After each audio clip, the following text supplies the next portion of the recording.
We don't know. Yeah. We hide. The problem with me is it's like when you multiply anything with naught. To the power of exactly. well, Nothing ever happens. Yeah, okay, shame. And I'm a fat little ugly fella like Reg Varney. Well, there's people there that you don't like, and you Some sort of people you could go up to afterwards and almost like metaphorically flip the bird. What's that mean? Last week, yeah, flip the bird. You dirty Middle finger. And see, I married Steve single. No, he doesn't what are you go talking about? Well, there are lots of people there. I thought it was a euphemism. Who you haven't got on with in the past, and then they're all being really nice to you. What I'm talking We get about. on with everyone, don't we? Oh, What does that's a flip lie. the bird mean? What does flip the bird means? You got that hipster thing. The finger, give me the finger. Yeah, but I thought there was a dirty metaphor. No. You're always thinking Don't this. bring me down to your level till at least 5 minutes. All right. Coming up after the break, we've got Steve and Ricky and lovely Claire. We're driving their desk. Right, Claire? Hello. Don't bend over like that, Claire. Put a longer top on or something. You're right, boys. You're very studious there. We are. We're working hard on the Just show. working out what we're going to play. And what order? I love the way you even live the pretense. What about some Foo Fighters mixed with the Strokes, Ricky? I wouldn't mind a bit of Strokes or New Order. What should we kick in with? Undecided yet, Rick. Probably got some ads to help us decide. That advertising. dilemma will be revealed in just under 4 minutes. Stick around. Merry for Christmas, Dermot. New Order and Crystal on XFM 104.9. Now listen, it's Ricky Gervais, obviously. With Steve Merchant. Yeah, Hi. yeah. Well, they like to know. They like to know if I'm They here. don't like to know. The fans do. Yeah. Now that was one of my favourite singles of the year. Yeah, it's a good song. And that's what we're going to be doing in this programme. We are going to be playing some of our favourite songs from the year, Rick. That's absolutely We're true. also going to be playing some songs that maybe we don't like, Exactly. just for the hell of it. Yeah, because we're crazy guys. Yeah. We never know what's going to happen next. No, we don't. Guess who's pressing the We buttons, Rick? genuinely don't. Well, you know who's pressing the buttons. You can see her, but That's the why audience we don't know what's going to happen next. It's Sturgis. We've got Sturgis in. Claire Sturgis. XFM's Claire Sturgis. Yeah. She stayed off it for just a day. She's not. No. She's just. She's clean for a day. You're on methadone or what? You on? No, I'm clean now. You can actually clean. Yeah, Well done. absolutely. Yeah. Well done. Well done. Congratulations. Well done. Yeah. That's We're great, clean yeah. for Christmas. Oh, That's beautiful. You're still thieving though, aren't you? Still thieving. Just Can't lose the thieving. But at least the money now goes on like 40 Benson as opposed to a little £5 starter pack. It's lovely. Yeah. Of scam. No, it's sweet. Right, okay. It's nice to It see a is little nice, little yeah. miracle for Christmas, Rick. It's beautiful. It's lovely, yeah. Yeah, I'm already in the Christmas mood. Are you in the Christmas mood? The thing is, right, what she's still got left over from it, and these are the scars and reminders of your smackhead thieving days. Are those little homemade tattoos on her face? Exactly. That Exactly. she did with a pin. Yeah, she looks like Seal. And some quink. Exactly. Yeah. Oh, but no, Merry Christmas to you, Claire. Yeah. Merry Christmas. Thank you, Merry It's Christmas. great. You're still living in the projects. Yeah, it is one of those little She's still miracles. keeping it real. She's It's like wonderful. little tiny Tim. I tell you what, she's a bit like Jesus Christ. In a way, yeah. In a That's way. blasphemous. Please play a record player. Linkin Park and one of their songs. Gervais, quick, come on, mate. He's coming back from the kitchen with a couple of cups of tea. It's like he's won an award. He doesn't care now. I'll turn up if I want to. Maybe we should do a twin spin, Sturgis. Do you want another Yeah, record? play something, Okay. play something. Here you are then. Paul Weller, the changing man, the mod father, That's true enough. as they call him. Absolutely. See, now, you told the listeners that I was just too big to be here because I'd won some award. Yes. I was actually making the tea for all of us, wasn't I? It's awful, this tea. That's not the point. I shouldn't be making tea, a man in my position. And yeah, You're right, you shouldn't be making tea. It's just awful. How do you actually go about the tea? You understand how a cup of tea is made, But you've got to put a tea bag in there. No, but this is weird, right? Because I actually can't make a good cup of tea or coffee, and it's strange. It must be something metaphysical. I put all the right ingredients in, just like everyone else does, and I boil the kettle and everything. But people do go that. This Can I is tell you where rubbish. you're going wrong? Go on. Laziness. Why? Because you literally don't leave the tea bag in long enough. You literally dunk it in there and throw it away. I was trying to get back in time because No, I got you a were. I show. saw you talking with Dermot O'Diddley, so don't give me that. And I've been around to your house before. There's been times, Sturgis, when I've tasted the tea and it tastes like washing up liquid. And I've said, what happened? And he went, there were some bubbles in there, yeah. Well, Could you not have rinsed out with some water first? Well, yeah, but I resent having to make tea. Yeah, but don't teach me a lesson. Don't offer someone a cup of tea and then think, I'll teach them a lesson. They won't be asking for tea again. When it usually works. But yeah, I've had to go and get an extra tea bag and dunk it in here. It's ludicrous. I know. It's mad, isn't It's it? pathetic. Anyway, it's Christmas. Let's not disrespect Let's each other. not- Let's no. be cheery. Yeah. Can I tell Sturgis what you got your family for Christmas last year? I just remembered when I was outside. Please. It was a joy because Gervais is a generous man, and he's a thoughtful man, and he's got a lot of brothers and sisters and a lot of nephews and nieces and stuff. Well, I've got about 20 people to Yeah, get you've got presents for. exactly. So it's a tricky business. That's why I think you got him £200 worth of lottery scratch cards. I had about a minute. I was getting a lift down to Reading, and it was my mate Jimmy, and I went, hold on, I just got to get the presents, and I ran into the 7-Eleven opposite me and got £2 worth of scratch cards. That's amazing. It's such a working class Jippo gift, isn't it? But did any of them work? Anyone win anything? Yeah. I mean, some people were down. That was a present. Hard luck. That's the risk you take when you accept this present. Some people were up £70, so they had a great Christmas. Let's bear in mind that there's like some children who are like 7 or 8, you know, scratching off scratch cards. They got to be 18 to claim them. And just the rest of your family sort of, I can imagine, just wrestling them off. You can't claim it anyway. It's not off. No, have I won? No. No, you haven't. No. I've got 3 dumbbells. It's 3 the same. You don't get anything for that. Not in this game. Unlucky. Are you going to do that again this year? Maybe, yeah. Mercury Rev, The Dark is Rising. That sounds a bit like a tribute to Neil Young. Beautiful. I thought it was wonderful. It was song. lovely. Yeah, lovely. No, they're great, Mercury Rev. We're going to play some lovely records there'll today. be some beautiful songs today. Steve. All right? That's true. What did you call me then? Steve. Did you call me something else before? I didn't No. hear. I thought maybe you No. called me, I don't know, Jonathan or something. No, I don't know. I didn't hear. I got paranoid. Christmas. We were talking about Christmas. Yeah.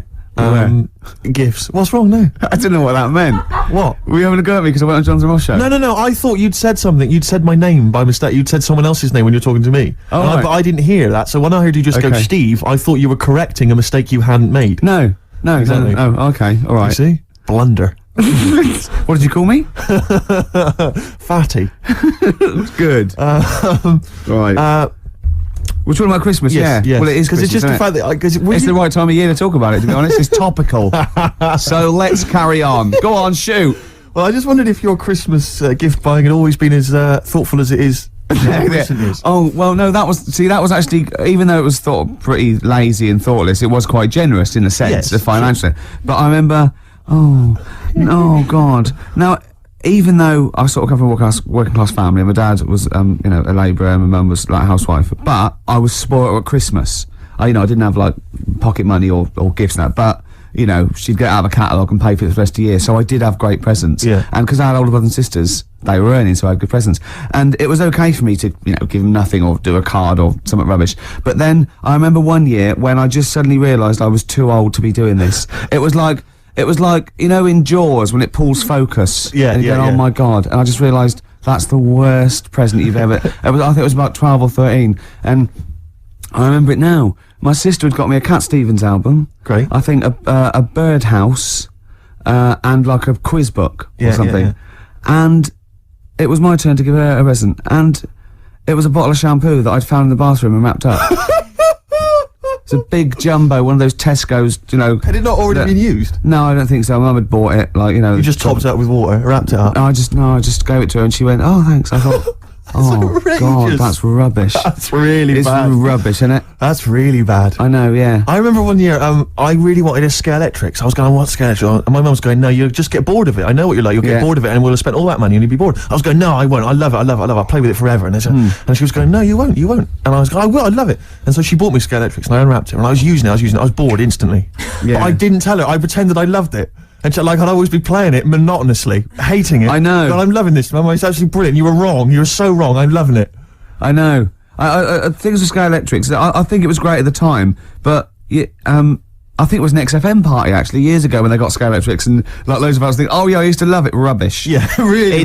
It's tiny. Yeah. It's about 2 foot long. Yeah. You go put it back on, Yeah. Dave. Yeah, there Exactly. you go. Oh, can you put it back on? Exactly. But you want it to at least kind of change into a robot, or Yeah. kind of come off and just drive around the Of course, these days it's all virtual, Steve. That's true Isn't enough. it? In your mind. Well, we all Right. take a pill, don't we, Rick? And then we're in some kind of fantasy and then world, driving a I am car. Ayrton Senna for a little while. What about those bloody computer games? No one's reading a book God. anymore, are Mummy, they? What's a tree? Download. Well, I'll tell True you enough. what. I'm going to play a song now. I think I've dissed U2 for about 15 years, but I got them wrong, and I'm going to play a lovely track off the latest album.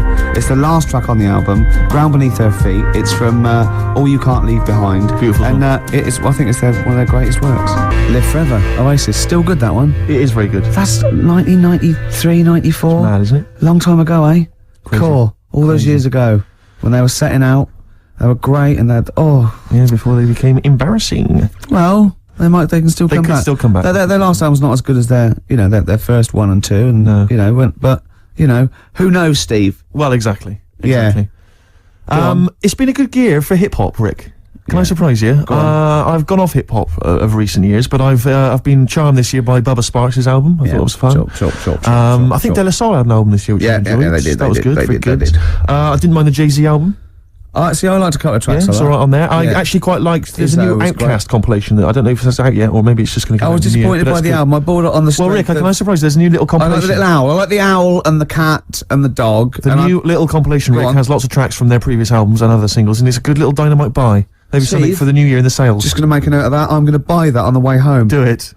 But the album that I was particularly charmed by, Princess Superstar is. Well, now, a lot of people have been dismissing her as a bit of a novelty sort of rapper. They said the same about Timmy Mallet, so don't listen to them. That's So what I'm don't saying. listen to them. That's what I'm saying. So, another track put it on. we played a while back, Untouchable Part 2, which Sure. was dynamite. Yep. And this is another track. I think this was a single. It's called Bad Babysitter. She raps very quickly, but listen carefully because the lyrics are fun. Slow it down a little bit, Claire. Tell us about it, Steve. From the album Princess Superstar is Princess Superstar and Bad Babysitter. Did you enjoy it, Rick? Yeah, I did. Good. Yeah, Super no, I Princess. like that. Yeah. That's two out of 2 from that album I've Yeah, liked. exactly. I think I'll go and buy the album on the way home. Do it, make Steve. another Just note make of a that, little Rick. note. You've got Outkast to Of that buy, which has not actually been Outkast. released yet, but I'm sure you can pull some strings. I'll get someone onto that. Good. good. Okay, XFM 104.9. It's the Ricky Gervais show. Absolutely. Can I stop you there? Go on. With Steve Merchant. Thanks very much. No worries. Yeah. Cheers. We're talking about presents here. I just remembered something else I had. I was just into science from like the age of like 5, 6 to about so 18, 19. I'm still into it, but I studied it and I absolutely loved it. And I got a microscope set when I was about, I suppose, 10 or 11, and just looking at butterfly wings and just anything under there, like 300 times. I thought this was amazing, right? And in it came these little shrimp eggs, and you could look at them, and then you could breed them. You had to put them in a salt water solution and then keep them at a certain temperature, and they think, in a nice little beach, and they'd come out. Yeah. What I did, speed up the process a little bit, popped it on the electric fire, right? We had one of those fake plastic coal things with one of those little metal things that turned round from the heat and made it look like flames. It Right. didn't. I'll be honest, it didn't. Because who the hell was fooled? Yeah. Just coming in and going, you got a lovely roaring fire there. yeah. The flames were encased behind that plastic coal. Exactly. But I love it. Popped them on there, left them there for a little while. Bit too hot. Came back. Just melted, really. Just dry, and the thing was sort of slightly warped. So, them shrimps did not see the light of day. Once again, your laziness and sinfulness I got to speed up the experiment. Absolutely. Come on. I can advance nature. Yeah, Come exactly. on. Yeah. Do you stand in front of a microwave just going, come on. Yeah. A minute and a half for soup? It's ridiculous, isn't it? Yeah. That's majestic. Yeah, but I learned the lesson. Yeah. Now I make sure the shrimps are the right temperature. Exactly. That's terrible. You isn't reminded me of something I was going to say then, but I can't remember. I've embarrassed myself live on air. Yeah. Should have kept that quiet. No one would have known. No one was there thinking, I wish Steve would say something now. It's crazy. What I was hope he Steve hasn't gonna forgotten say? the story. Yeah. Oh, I know what it was. It was about you said about the sort of the fire and the idea of kind of buying a piece. It's like when people buy a fake Rolex watch. Yeah. And they tell people it's fake. Utter waste of time. Yeah. Why you told me that? It's like what? I'm getting one over on the Rolex people. But you're right on that side. But the point is, why buy a fake Rolex watch? I mean, why buy a Rolex watch? I think they're well, very they look expensive. good. They look nice. Yeah. And it's a transparent display of wealth. But it's when there's like a builder who you know's on like £5 an hour wearing a Rolex. You're joking, aren't you, Steve? Hod carriers can get upward of £550 a day. So you've embarrassed yourself. I don't know anything. It seems like I don't know anything about the building industry anymore. Unbelievable. Do you know once my friend showed off his watch that he'd bought, and a guy had sort of dodgy bloke had sold it to him on the street. Yeah. And he'd been up in London, and some guy on Oxford Street had sold him this watch, and it looked really good, and it worked fine for years, and it just looked class, and I thought, wow, that's brilliant. And I came to London for something, and I walked up and down Oxford Street for 2.5 hours trying to get sold a dodgy watch, and I'd be going up to people like selling lighters, going, yeah, not interested in lighters. Got any watches? Yeah. I go, no, I haven't got any watches. Go down to Yeah. the perfume guy, and I go down to the perfume guy. You, any watches? I love the idea that they saw you go, no, I like the way I watch, and they go, no. I know. Why? It's Bad advertisement, mate. If people see you walking around with this, it's not good for trade. What? How dare you? Send me one of those stolen watches. Can't do it, mate. More than my job's worth. Tim Benson. That's Black Snow. That's a great tune. Good song, isn't it? I love it. It's sort of punky, but it's got more in common with stuff like Steppenwolf and My Bad only worry Company. is that such are a they like throwback. sort of 18-year-olds who, like Gomez, are trying to sound like they've kind of had a rough, hard-living life? No. They are old 40-somethings. Well, no, they're not. They're sort of, but they're dirty. Yeah, good. Do you notice that Steve Taylor, the man with the knowledge, just popped in there to just bid popped us in, Merry Christmas? Yeah. And I noticed, Claire, you said something like, has he got another kid, did you say? Yeah. How many children has he got? I think he's got the 2 now. Yeah. Clearly, he has got the knowledge, hasn't he, in every sense? Yeah. I imagine he's a great lover.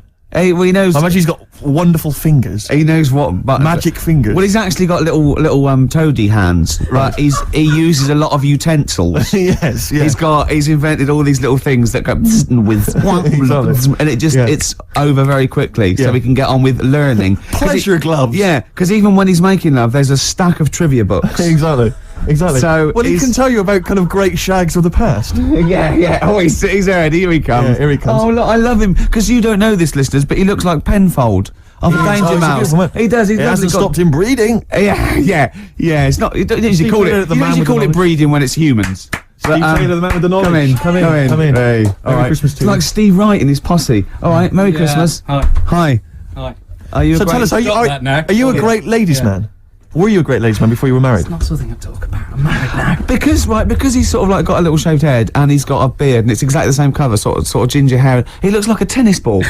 It's just hair exactly the same length all over his face. And no then, reason for me to come in was that abuse was happening without me here. yeah, I Now know. I've come in, you just continue. But say hello, so it's with your blessing him. I think we're nice. Say Merry Christmas. Hi, Merry Christmas, all listeners. See, you're on at 5 o'clock, aren't you? Yeah. Right, I'm going to make a note of that. Make When a I note of bought that, those yeah. 2 albums, I'm going to listen to Steve Taylor, the man with the knowledge, on at 5 o'clock on XFM. Isn't it incredible? Because he's been in since 11 o'clock this morning, just compiling information for every record he'll be playing. Yeah. The show's only 20 minutes long. But you know, with him, it's because he's got to offload it. Yeah. He's got to talk about it all the time because it's only, he's got a huge brain. It's it's going Throbbing, yeah. all What are you information. playing next, Claire? You bored? Sorry, were tell we us- boring you two? Oh, is this that list? Isn't that cute? Yeah. Can you tell us about Star Sailor? What do you know about some interesting facts about Star Come on, Sailor? into the microphone, into the micropole that goes down the loudy box and out to the radiograph in the homes all around England. They're rubbish. Thank you. Steve Taylor, controversial view. Still, he has bred people. Hives. Before that, Star Sailor. It's been a bit of a punk sort of show, this, isn't it? It So has, in and I've general, enjoyed it. in year, the whole year's been a little bit of a. I blame the Strokes, but you see, I enjoyed punk. You were too young and don't care for it, but. But I have to say that if punk the first time round was as exciting as I found it this year, then I've missed out because I've really enjoyed it. Really. See, I want to go and play all things like X-ray specs and things like that now. Are they as kind of melodic though as things like the Strokes and White Stripes and so on? Are they kind of tuneful? Because the White Stripes. In fact, guitarist I've is an picked on a very absolute- bad example because they were sort of like pop punk, and Polystyrene was almost. She wasn't a joke, but they had saxophones and stuff, so Right. it's just not. It's probably a bad example of early. I mean, the Sex Pistols summed it all up. you know. Yeah, sure. But well, we enjoyed that, don't we? No, we did. I have to say that although there has been a nice bit of sort of punky sound this year, for me it's been very much a year for the geeks. And you'd have thought I'd have enjoyed Well, that. that's but new actually- metal, though, isn't it? Well, it is the There's new sort of metal. these people just in their bedroom playing sort of computer games and I can't loving believe that Limp new metal has Bizkit. taken over the world. It's It's just mad, isn't incredible. it? It's absolutely huge. Suddenly, Linkin Park and. But see, I don't mind things like Marilyn Manson because they're they're having a go, they're having a bit of a laugh, and But I just. But it always seemed so perennially uncool to me when I was younger. Anyone who was into that kind of music, I just thought loser. And that's And talking coming about the from kettle calling the pot black. Yeah, imagine that. But it's the year of the geeks, not just because of new metal, but also because of just these fantasy films with the Harry Potter I know. stuff and now Lord of the Rings. It's like everyone's obsessed. Now it's with cool to fantasy play stuff. Dungeons and I Dragons. know, I can't get over it. I'm stunned. Scary, isn't it? It's Because I was never into that rubbish. No, I've always thought definitely it's like Yeah. it's like people who are still obsessed with Harry Potter. They go, I'm rereading Harry Potter for the 3rd time, and I think, listen, I haven't read it. Okay, I'm sure it's very good, but you're rereading it for the 3rd time. There are books out there written by adults for adults Yeah. with like sex and other exciting things. Yeah. And it's Harry Potter. Oh yeah, I'll just read like in case you missed something the first time round. But maybe they're learning the spells. I'm stunned by it. I mean, have you read it all, Claire? Are you all up on this? What, Harry Potter? and I all this- actually went out and bought the first Harry Potter book and lost interest halfway through because there course. was no sex in it. No, so exactly. Couldn't be It's like bothered. why I never go to see any Disney films. There's never the prospect of any nudity. If Right. there's no chance of See, I think you're What's the buying. I point? think you're actually buying the wrong books. Right. What you want to buy, Steve, is a pornographic magazine. Tell me more. Wow. In there, you see, what you get, Ladies. Other ladies. sometimes ladies, Nudie ladies. sometimes ladies, Stereophonics, and the theme tune to BBC Two's The Office, handbags and glad rags. Absolutely. So I think we should be playing Christmas songs as well, though. Because know America's if War I was like over. Christmas. A great. Is it really? What? The theme tune to The Office? I think it meant is. Yeah, I think it meant is war really over? It is. Thanks, John. Yeah. It is. Yeah. Yeah, it is. Yeah. That's well. There. To be fair, Rod Stewart did it first. Yeah, and we don't use the Stereophonics version. Oh, No, right, or the Rod Stewart version. Thank you. Too expensive. Exactly. Cost a See, fortune. we had to re-record it. Yep.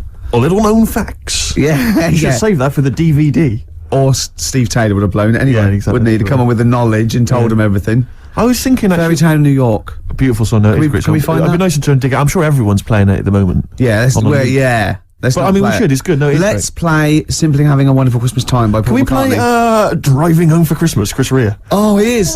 There's a lyric in that that goes, I look at, he's in the car driving on Christmas, and he looks over at the other bloke in the other car, he goes, he's just the same as me. Yeah, I was thinking that. He's just the same as me. Oh, Driving Home for Is he Christmas. saying he's copied him? He's like, oi, Yeah. what are you wearing? That's the same as me, that is. What did you get your missus? The same, is Are it? you? Who are you a stalker? I'm Chris Rea. Hello. Yeah.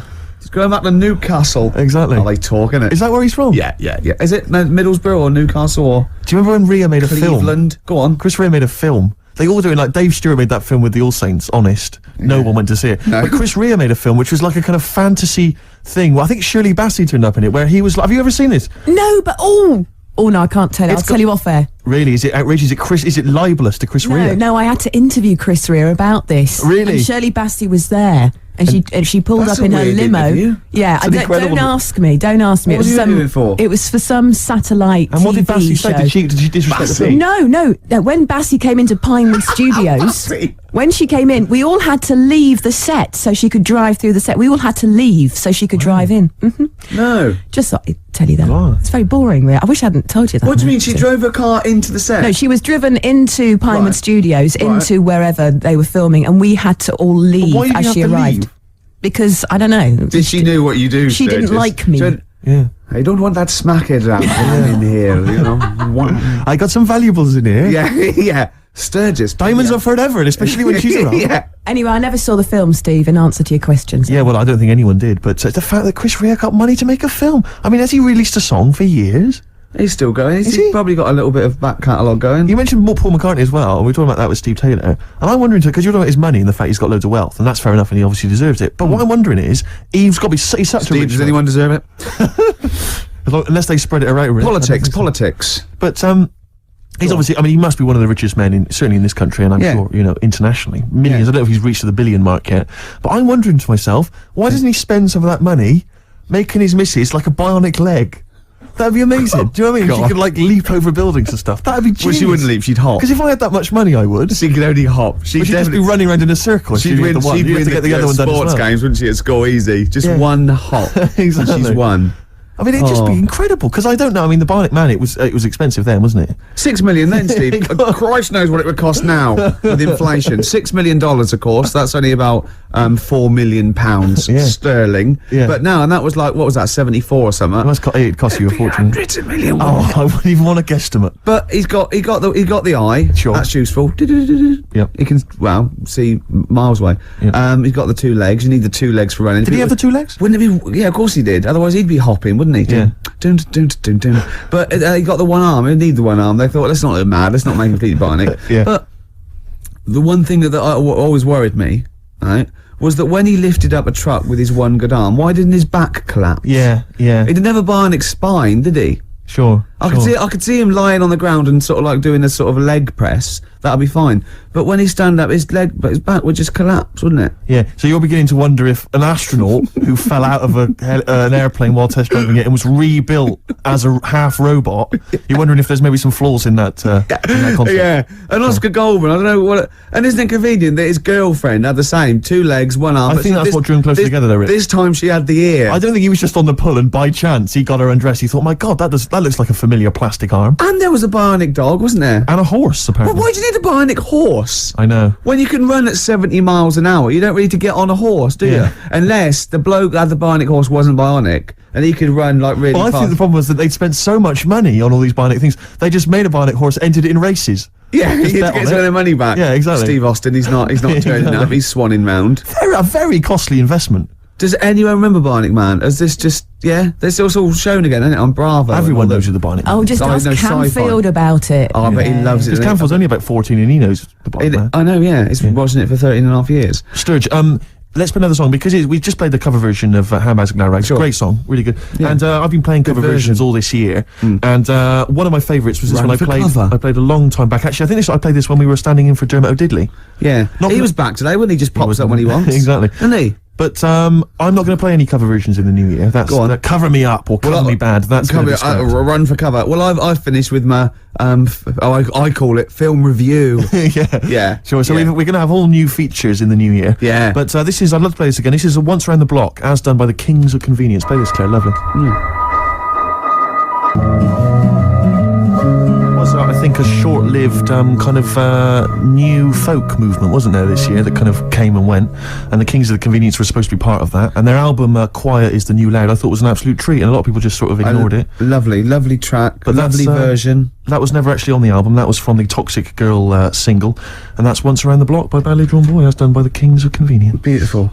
This is great, isn't it, coming in and just like playing songs? Oh man, it's a lovely Do you job. think the listeners enjoy this as much as we do? I would imagine not. No, I don't think No. so either. No. But does that make us bad people? No, I don't think it does. It makes us wealthy people. And lucky, very lucky. That's true enough. PJ Harvey. Lovely. Love it, great. I'm loving this, Steve. Yeah, no, it's Nearly great. Christmas. I had a couple of chocolates there, didn't I? Oh, the yeah. purple ones in roses. Very much like the Quality Street one, the hazelnut and the toffee. Yeah. But getting me in the mood. Now, I know if you're a fan like me, you love the roast dinner. Oh. We love the roast dinner. But the Uber roast dinner is the Christmas dinner. Oh, I'm looking forward to it. No, I'll I'm tell you thinking this, about it man. now. I can't believe how many different sort of meats you're going to have in your house. Well, we always have the turkey, obviously, Yeah. traditional. Plus, we always Yeah, have a little bit yeah. of pork, a little bit of lamb. Oh, God. And don't forget the sausage, you know. Well, I love the fact that someone's designed the turkey Christmas dinner, and then they thought, wait a minute, I also want a little sausage, and let's wrap it in bacon. Why not? Let's have just have some stuff in it Can as we well. have some? Can we have all the meats that are available? Someone said, please? hold on. There's sausage meat in the stuffing. Now, well, sue me. Yeah, exactly. Sue me if I want a bit of extra sausage. You know what I mean? Oh. It's the work of art, and it takes It's genius. hours. Rick, can I ask you what kind of Go on. veg you going with this year?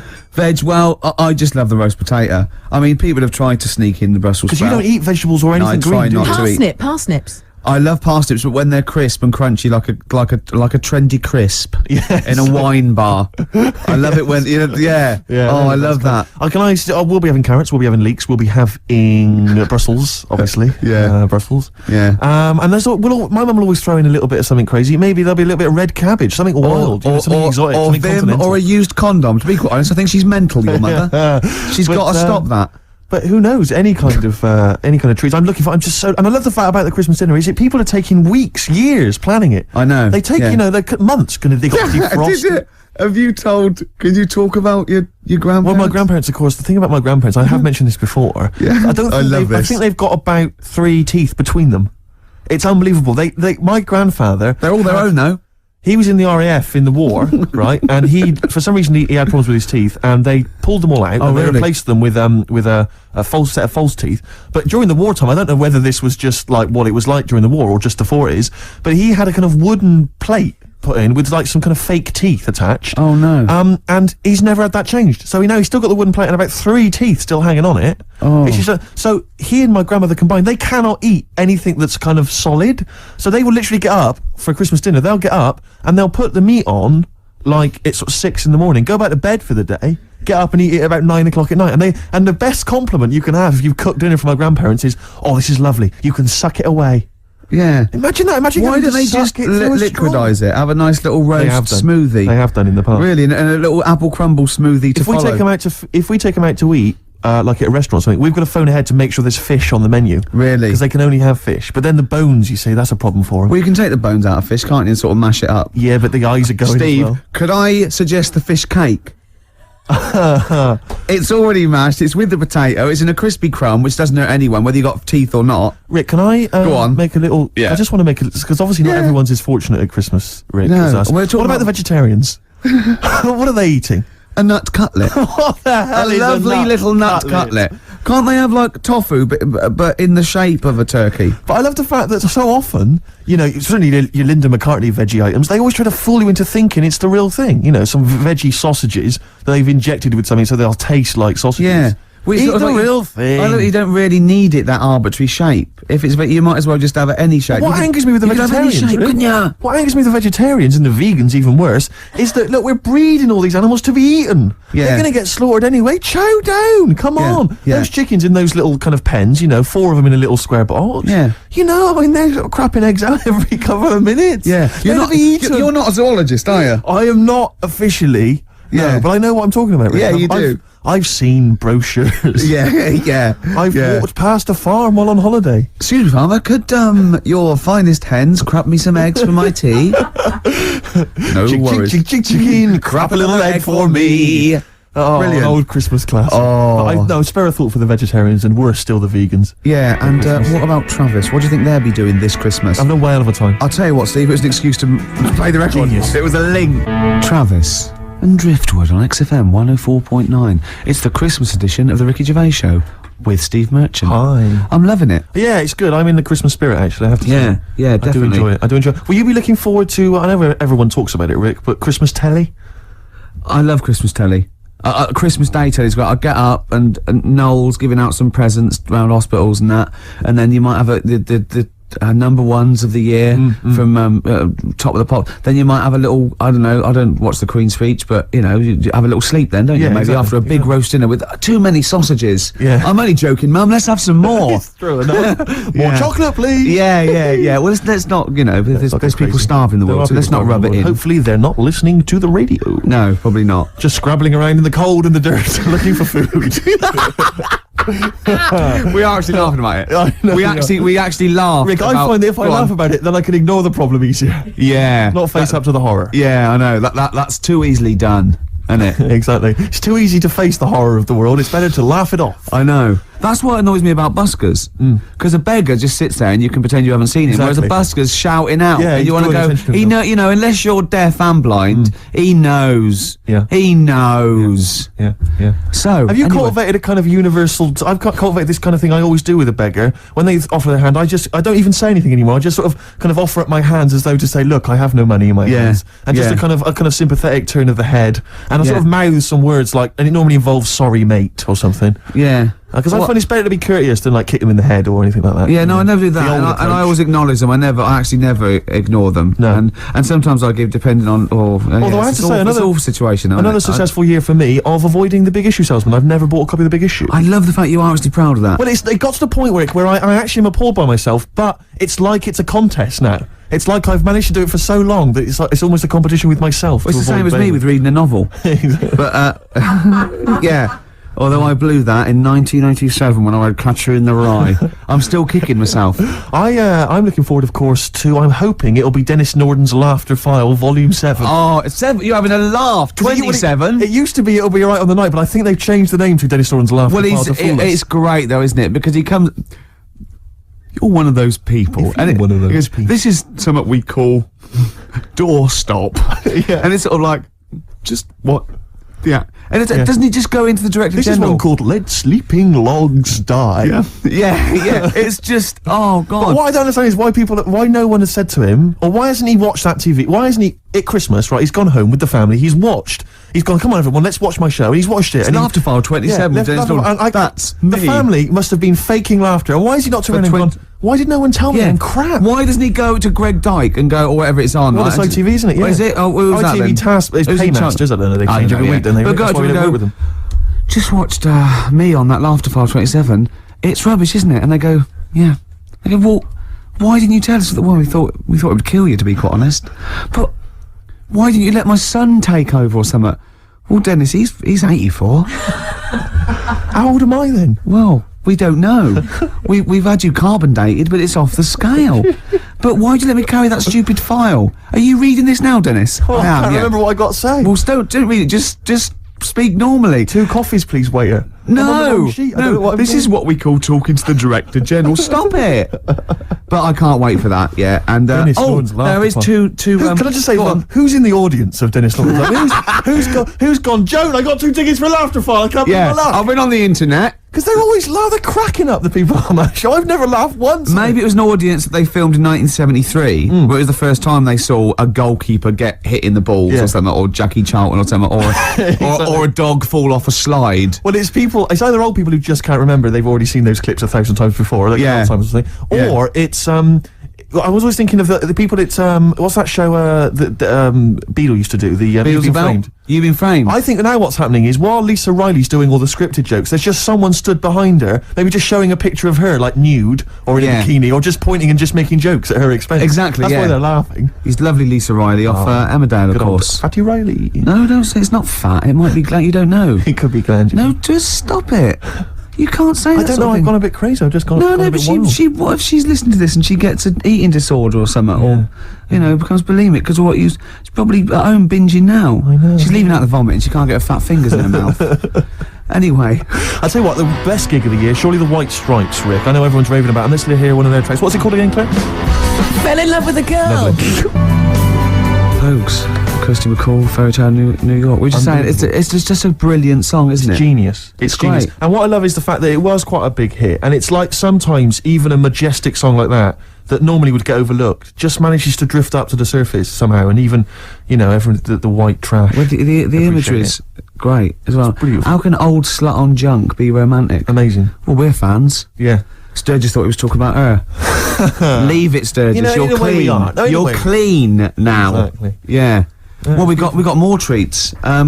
After this, we've got a song for the ladies. We're going out of sync here. We're going to play "Song for the Ladies" as the penultimate track because I want to leave them with a Christmas classic, the Joni Mitchell classic "River." So look forward to that. Absolutely. Well, it's been a great show. It has. It's Even almost though I over. say so myself. Yeah, I've enjoyed it. Looking back over the year, Rick, can I looking forward just- to Christmas. Go on. Can I just throw a big thanks out to all the people that have emailed us and phoned in and written to us over And the sent last us 6 months. things. I think Yeah. it's about 4 people who keep doing it. Yeah. Recycling the same old Under junk. different names, though. Exactly, but we don't tend to read stuff out, but it is appreciated. It is, and it's often gets into the show whether you know it or not. Exactly, in some way we steal your jokes and pass them off as our own. Nice email from someone there saying there is a tofurkey. A tofurkey, yeah, so a tofu turkey. Yeah. You can buy it in the whole trimmings. See, I made that up. I could have written that down and, well, it had already been done. Yeah. So I've said we can't paint in a tofurkey. Sure. So I've embarrassed myself again. Sturgis, are you going to be driving home for Christmas? No, Driving I'm going to home be for here. Christmas. I'm going to be here. God, she's working. He's just the same as me.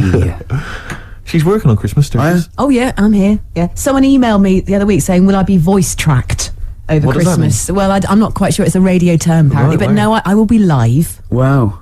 On Christmas Day. Oh yes, Christmas Day So evening. you can't drink and stuff. Well, not as much as yeah, yeah. you would have liked. I mean, I'll you're have a always drunk tipple. on air, obviously. yeah, but it's getting to that point. I didn't know she drank till I saw her sober one day, one Yeah. Sunday morning when she came in to do an early show, and she was talking differently. Yeah. She went, the pubs aren't open yet. Exactly. And I realised. It's terrible, isn't it? Well, what should we play now? I don't know. then, I Steve? kind of felt like we've sort of exhausted ourselves. Really, we've run out of stuff to say. Have we? We've made all our observations about Christmas. Yeah. We've taken a sideways glance At the sausage. Yeah, exactly. Oh, another Right, funny look word. at this year's stuffing. Remember we talked about stuff? Do you remember I think it was 4 links ago. Yeah, sure. No, listen. We're going to call it sausage loving.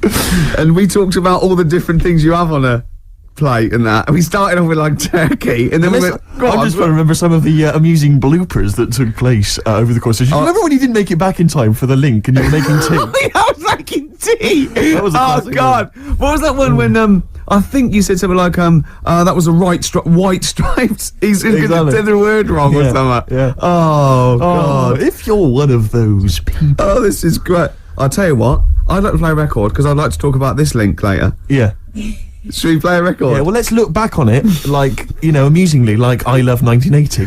oh, Let's do that in a God. second. So I'll play a song for the ladies, final one of the year, and it's a song which I did play a long time ago, and it's absolutely beautiful. It's from Nick Cave's album. What was it called again? I think it was called No More Shall We Part, and it's an absolutely magnificent I'm just track. remembering the last time you played it. I know. It was brilliant because you introduced it, Oh. and then I think it was Karl press the who button. played it, and we listened to it. Were we playing Buckaroo or eating curly whirlies at the time? I can't remember. I was on a space opera. Oh.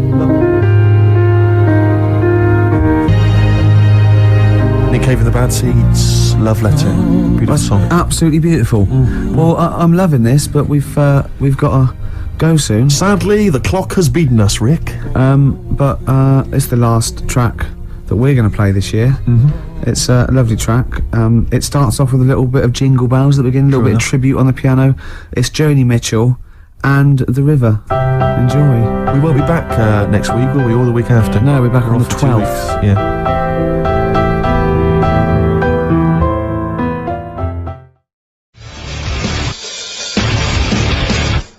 POD, or Pod, as I call them. I don't. No. XFM 104.9. It's the Ricky Gervais Show. With Steve Merchant? Yeah. So Dermot O'Diddley, Yes. 3 weeks and weeks in a row, he doesn't even turn up, and now suddenly he's all over breakfast. I noticed, yeah, he's standing in for the breakfast show. Why wouldn't we ask to do that? Well, we What I'm were. saying. Were we? Yeah. I didn't know about this. Yeah, but I don't want to get up that early, do I? Sure.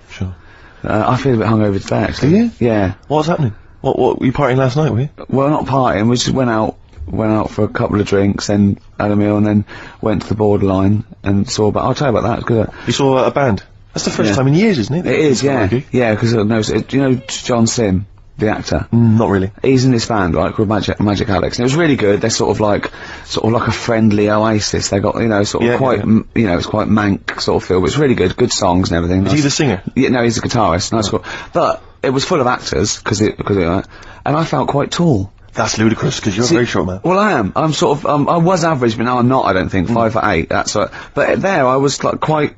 It was like Lilliput. So I just got to hang out at actors do. Or I'm like, yeah. This is the reason, because actors are often quite handsome people, but yet they're always quite obnoxious. We are. No, I mean, they're normally quite obnoxious, Rick. Again, you're a good example of that. And yet, I think it must be the small man complex. That's what makes them so obnoxious and so kind of desperate for attention. Didn't realise it before. Steady on. Because, of course, I tower above everyone. You do, don't you? I'm, for people who don't know, who are listening, I'm 6'7" tall. That's high. Yeah. That's big. And for people who've never seen him, he doesn't hold it well. It's not like he's a sort of handsome athlete, is it, Carl? He's a bit of a, what do you call him? Carl, don't answer. No. Don't get drawn into that. You know the game he's playing. No. Do you know yesterday when you were in the office? Yeah. You did a little move, and it reminded me of Blakey. Oh, I hate you, Gervais. Oh, I hate you, Pilkington. That's He's- the stance. Yeah, but even he held it a little bit better, didn't he? Because he was a man, he had a big coat and everything, and a peak cap. But, yeah. I can't believe, I've not suffered enough from being freakishly tall. Now, two of my best buddies, Yeah. live on radio, are just... It's not just the height, though, is it? It's the posture and the face and everything. But it's got your places, hasn't it? No? What do you mean it's got my Yes. places? I think people give you a bit more of a chance in your career and stuff. 'Cause it's like, Well, yeah, stacking shelves. Because I can reach to a high level.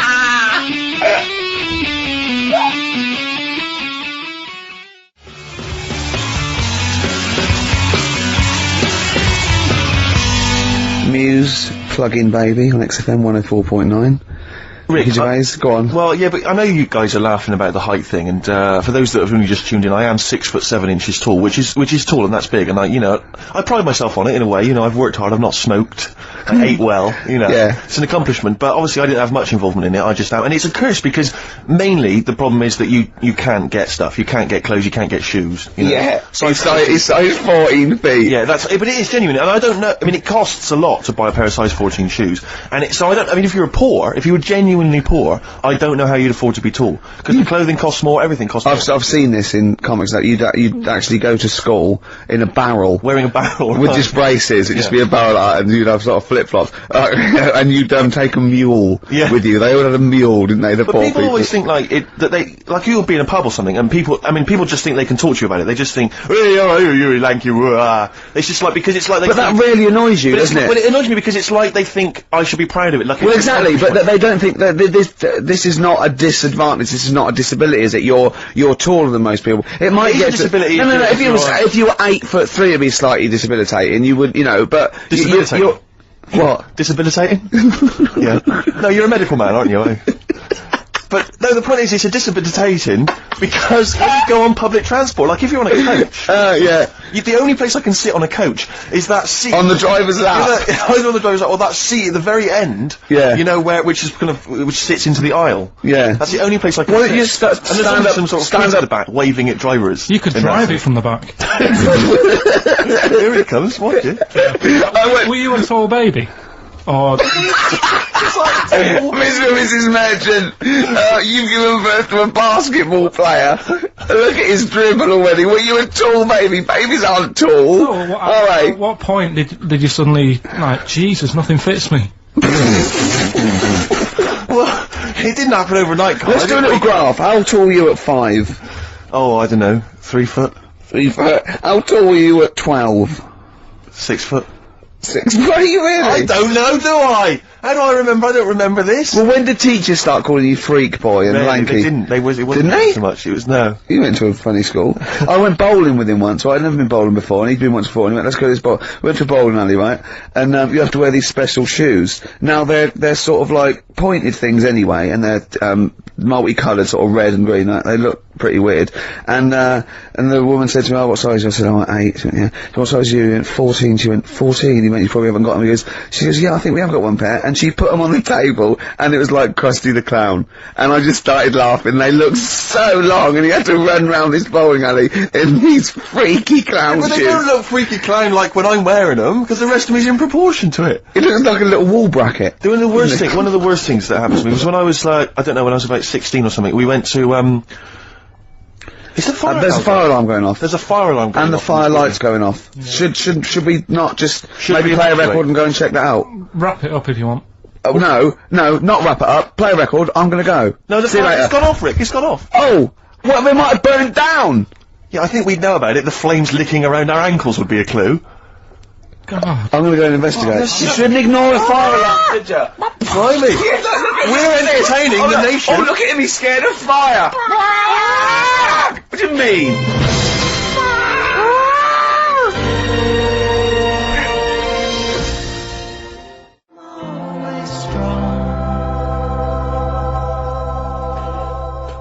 Mercury Rev.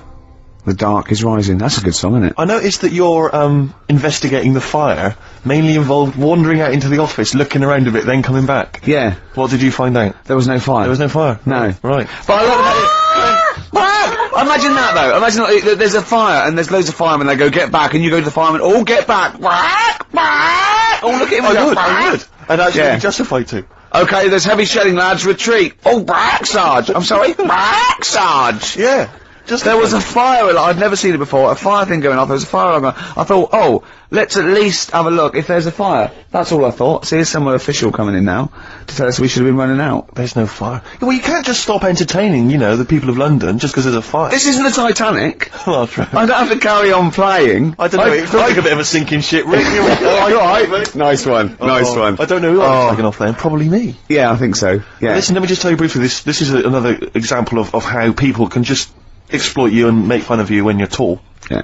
I was quite tall. I've always been like about 6'7" for quite a while now. And when I was about 16, I went to a big New Year's celebration in Bristol, where I come from. And everyone kind of congregates in this big sort of part of town, and there's all people dancing around, like in Trafalgar Square. And I was there, like, somehow I just picked up a balloon somewhere along the line, one of those kind of helium sort of balloons, and I was holding that, dancing around. And these two girls came up to me, and I was thinking, yeah, okay, you know, it's New Year's Eve, brilliant, you know, that's my kind of party. Yeah. And they came up, they went, hey. Once a year. And they went, they said, you going to be here for long? And I went, well, maybe. And they said, it's just that we've arranged to meet back at you in about an hour. I went, what do you mean? I went, well, it's just because we can see you wherever you are. Don't worry, you can move around and stuff. We'll see you with the balloon. Just arranged to meet some friends. I love that. A landmark. So, like, The pilots use that. Oh, we're just coming in. There's, where we go. When we see Steve Merchant, we'll be descending to Bristol Temple Mead. What's really funny is New Year's Eve, Trafalgar Square, you got a huge column, but Yeah. Steve is like the meeting point. Steve's got a huge column. Brilliant, Rick. Well done. Award-winning comedy from Ricky Gervais.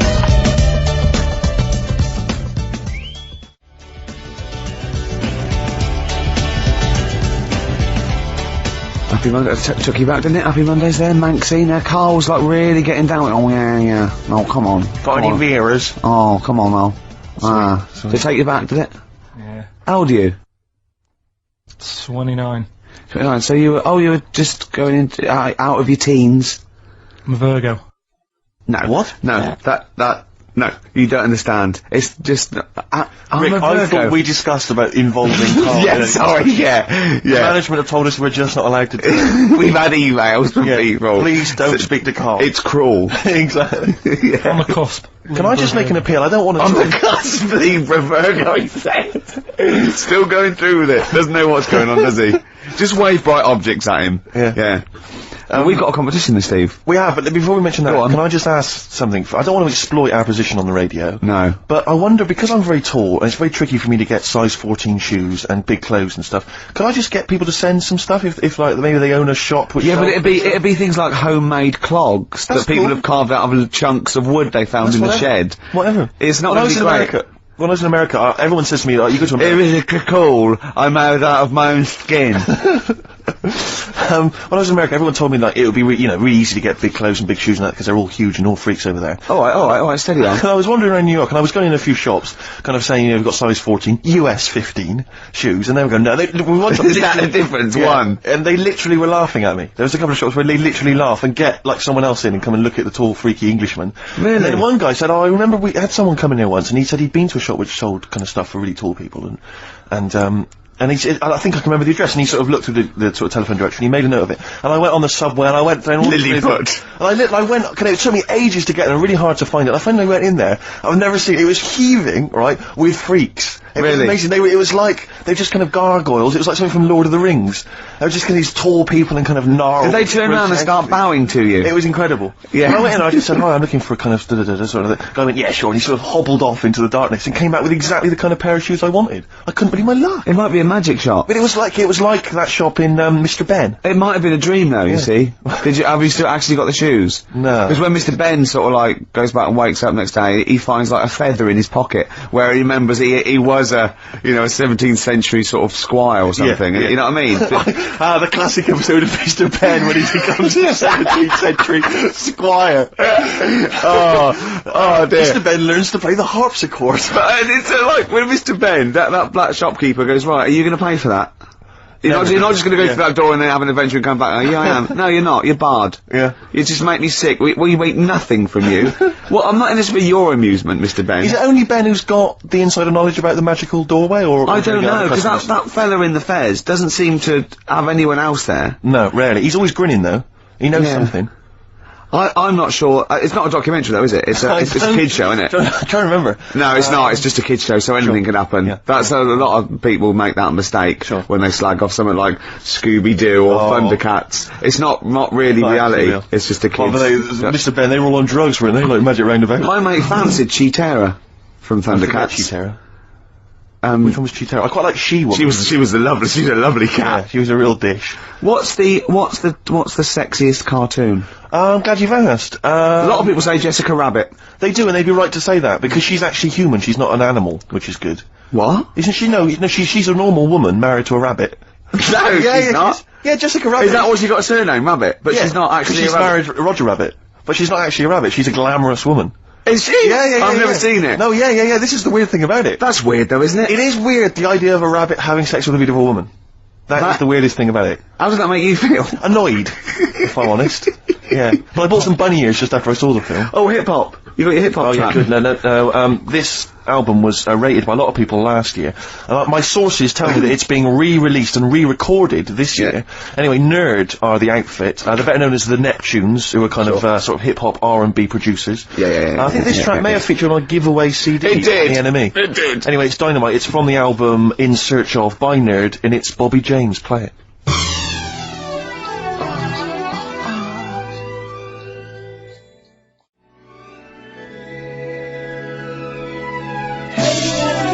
Nerd from the album In Search Of, and that's Bobby James. Brilliant. It's great. It's really big. It reminds me a little bit of Warren G.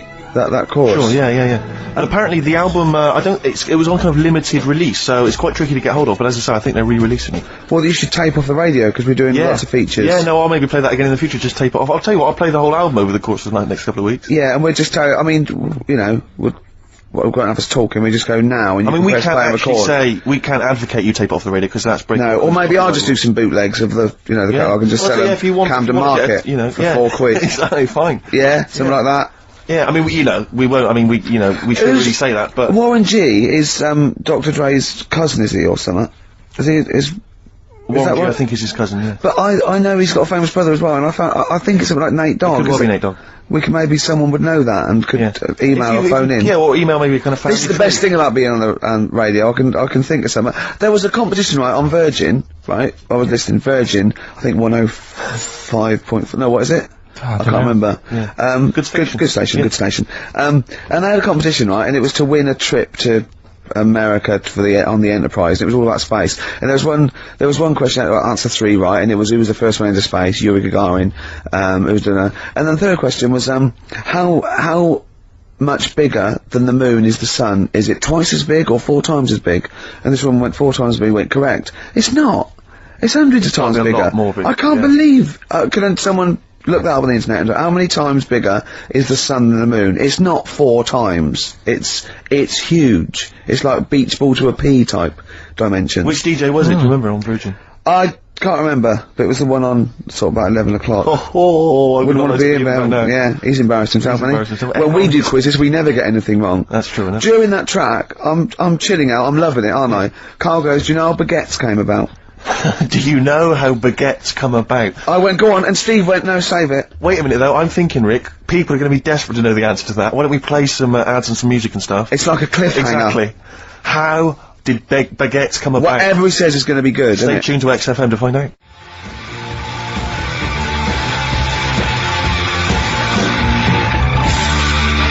Hives, hate to say I told you so, so I love that sort of stuff. That and the Strokes. It's so much better than all this new metal rubbish, isn't it? Definitely. Now, most people think we talk rubbish on air. Yep. If they could hear the conversations Off that air. go on, I know, but someone just emailed in saying the sun is indeed about 400 times bigger than the moon. Thanks for that. That DJ must have looked it up and said 400 times. That can't be right. It's probably a printing error. 4 times. Nothing can be 400 times bigger than the moon. Carl went, yeah, but the sun's only got 1 million years, isn't it? I went, what? He went, on that space program, it said that in 1 million years the sun will be destroyed, and he said, and then we're all shafted. Right? I went, I laughed. Steve went, no, it's okay. By then, we'll be on another planet. No, I think that's true. We'll have colonised other Right? planets. Carl went, yeah, but there'd be no sun. Steve went, well, there's other suns, which is true. Carl went, well, I went, well, yeah, every star is a sun. Carl went, well, not really. Not really. Don't believe that, do you? And I went, no, it is. The sun is just a star. It's not even a particularly big star. Carl went, well, why didn't they say that instead of worrying me? Instead of worrying me. In 1 million years' time. Yeah. I love that Carl, he's been preserved, brought back to life, and is now the ruler of the world. Just a head in a fish tank. And he speaks like this. I'm Pilkington. The reason you became king of the universe, of course, is because of your fascinating French bread anecdote. Oh yeah, yeah. Come on the story? then. What? How did baguettes come about? If this is going to be someone cooked a loaf a bit wrong and said, I can still make a sandwich out of it, I'm going to hit you. No. Go on then. Right. Napoleon, when he was at war and that with Russia, 1812. Yeah. yeah, all his soldiers were like, you know, not used to the cold weather and that. So they said, take some clothes in your bag with you because it's going to be Chilly. nippy out there. So they put all the clothes in the bag. Sure. They were told. Oh. It's Napoleon, for Christ's sake. No room for any food. No, You're joking. So Couldn't they make some sort of like sandwich? no, it wouldn't fit because of all the clothes. You had to take extra gear. Sure. For them. So anyway, I can see where this is going. I'll be honest. Is there a baguette-shaped gap left in their holdall? They thought, let's make some bread that you can fit down your trouser leg. What? That's not true. No, it's not. I read it in Euston train station. I was waiting to go back to Manchester. Where did you read What, these? scrawled on the wall in graffiti? Yeah. Do you know the Was it also meet me here for cock fun at 12 o'clock? The upper crust sandwich shop, Euston Station. It's on the wall. What do you mean it's on the wall? Do you know how it says like sail on at Dixon's, whatever? Yeah. next to that there was like a bit of information. Once you've read the stuff on Dixon's, Baguette information. there was a big thing about the history of the baguette. I read it and I thought, we got to make a sandwich we can spit down our trouser leg. But how can you march and fight with a huge piece of bread down your track? Although it would be intimidating. You see them coming, you go, sacre bleu, look at the size of them. They're big fellas. Well, blimey. I can't help but feel that could be a practical joke at your expense. Yeah. didn't do that. Well, the Earl of Do you ever Sandwich... question anything you read? If it's printed up, is that, Yeah. like, fact for you then? Well, it's not funny. I mean, if they were trying to be funny, it's like, it's not, is it? So it's information. Have you heard us? Things sometimes want to be funny when they're not. That's exactly what happened with the sandwich. The Earl of Sandwich wanted something he could fit down his pants. And it was those triangle cut sandwiches wrapped in cling film were perfect. You might be right. You might be right. I am. Because the Cornish pasty, so they could drop it down the mines, isn't it? Is it? They wrapped it up they wrapped up like meat and vegetables in pastry, and they sort of crimped it, and it was like and they dropped it down the mine, so... Yeah, that's how that came about. And bagels were originally made so that people could play hoopla, but then eat afterwards. I don't know if you're aware of that. That is true, Carl. Well, anyway. Call my bluff. Is one of them true? Yeah. They're all true. They're all true. Yeah. Tell your kids that when you have them. Yeah. You know, if they're still alive in a million years. Well, it might be true. Can someone confirm that baguette fact that it was so Napoleon could stick it down Not him. his trousers? Not him, his soldiers. His men. Yeah. Fascinating information. Fascinating bread information, Carl. Radiohead. Yeah, now this is my song for the lovers. It's a beautiful track. It's Let Down off OK Computer. It's one of my favourite Radiohead tracks. It's lovely. Right, set the tape going now if you want to tape these songs.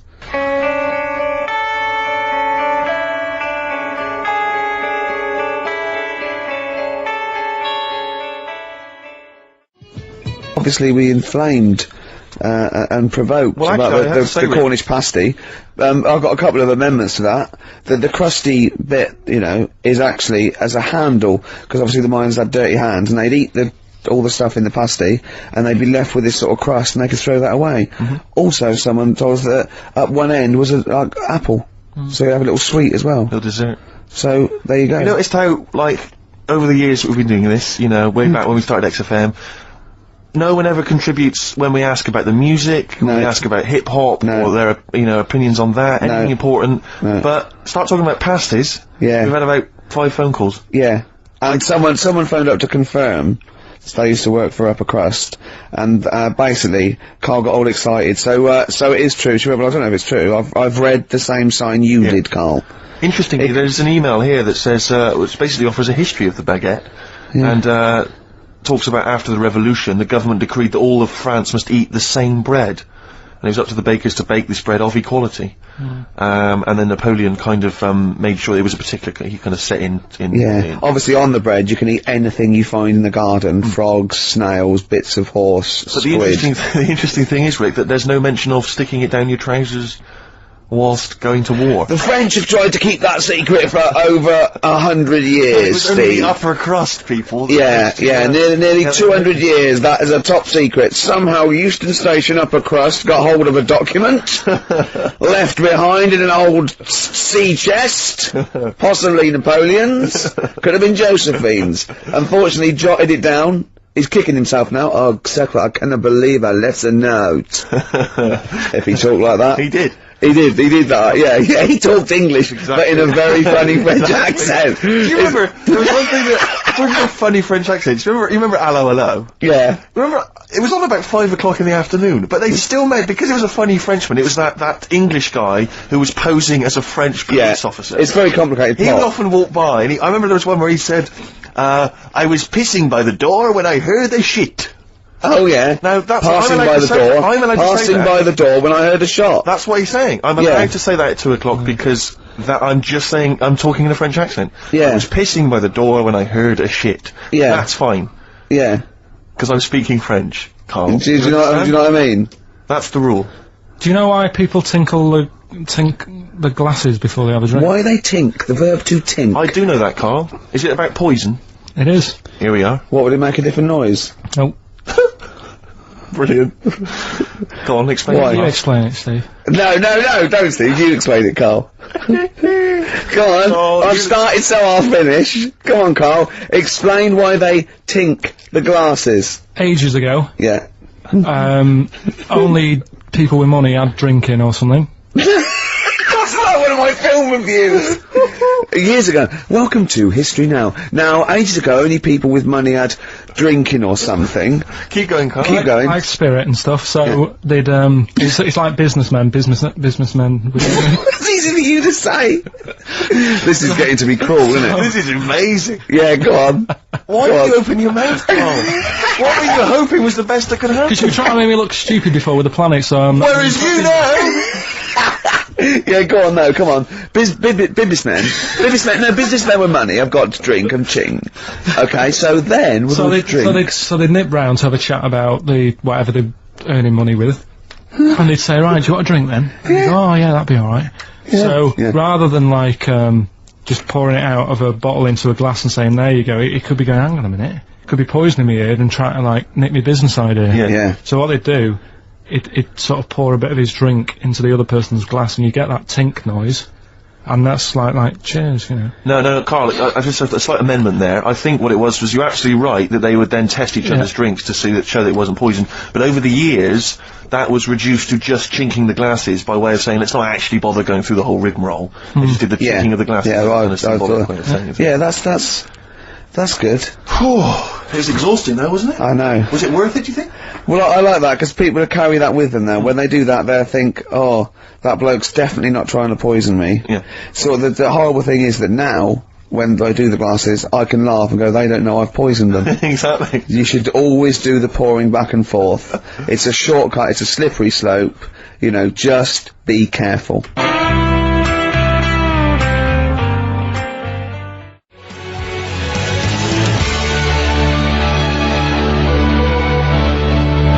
Ash, there's a star.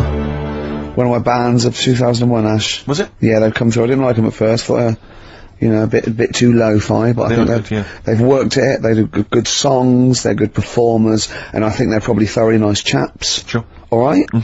We didn't say hello because we were away for a couple of weeks. We didn't come back and go, oh, we're back, did we? It's like nothing ever happened. Exactly. Do you know what I mean? You have a good Christmas? Yeah, you. Yep. Carl? Yeah, it's alright. Lovely. Okay, let's crack on. Good. I went on holiday after Christmas, Yeah. and so did our mutual friend Phil Balker. Yeah, good man. He was in Lanzarote and he told me one of the funny. I don't know if I can tell this on the radio. I'll have to say the C word. I'll just go. It's in a sentence, so I just go you see when it comes, and you'll know that they're saying the terrible word.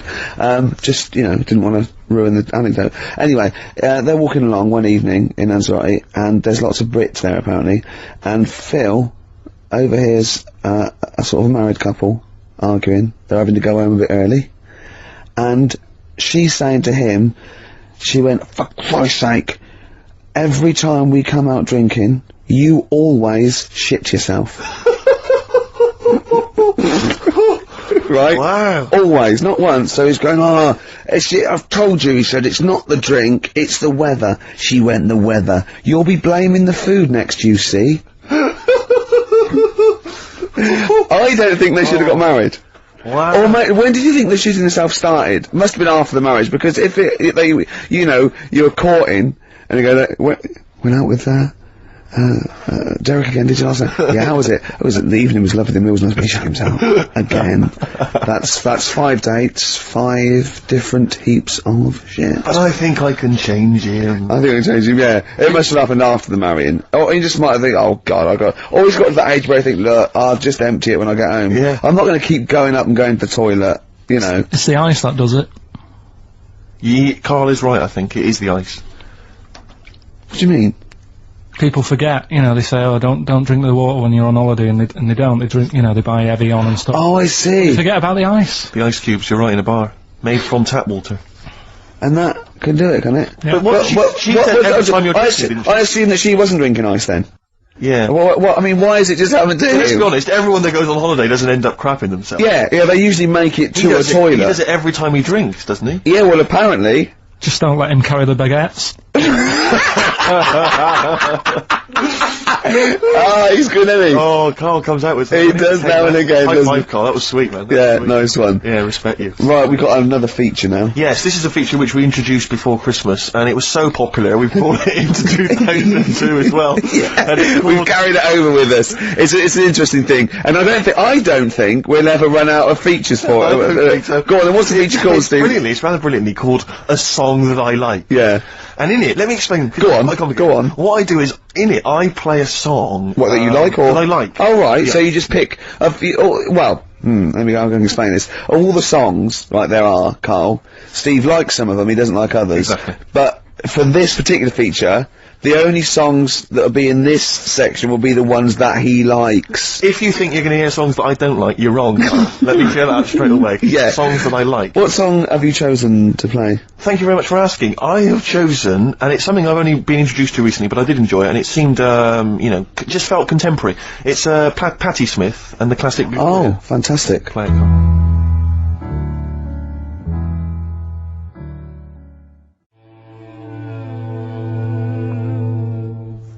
Gloria by Patti Smith. Did you enjoy that? Yeah, I love it. It's lovely to hear that again. I've always been one of my favourite tracks. And as Carl pointed out, sounds remarkably like, who did you mention? PJ Harvey. Oh yeah, well, yeah, everyone knew that. She was obviously very influenced by her. That's fine, that's fine. That's alright, that's allowed. That's cool. I like PJ Harvey too. Exactly. There's enough room for two. You're absolutely right. Oh, here we are then. Let's just take a moment to think about what we've done, you know. Yeah, well, it's been good. It's we've enjoyed it's ourselves. an hour and 20 minutes. We've talked about shitting yourself. We talked about pasties. We've done pasties. A number of pastries, actually. We never got the we should run a competition. Who's the tastiest cartoon ever? Well, actually, I threw someone up did contribute. She-Terror. I threw up Jessica Rabbit. I've had some people contribute here on Go on. email. We've got someone here, Dom, has emailed us. He's told us that, for him, Daphne from Scooby-Doo. Yeah, Always popular choice. And obviously this is one I've never quite understood, Wilma from the Flintstones. I've actually always felt that Wilma, I don't know, I just thought she was a bit... No, not Wilma. Betty, surely. Yeah, Betty. Well, this is what I mean, Wilma, I mean, yeah, Betty, surely, but Wilma? No, I mean, just like homely.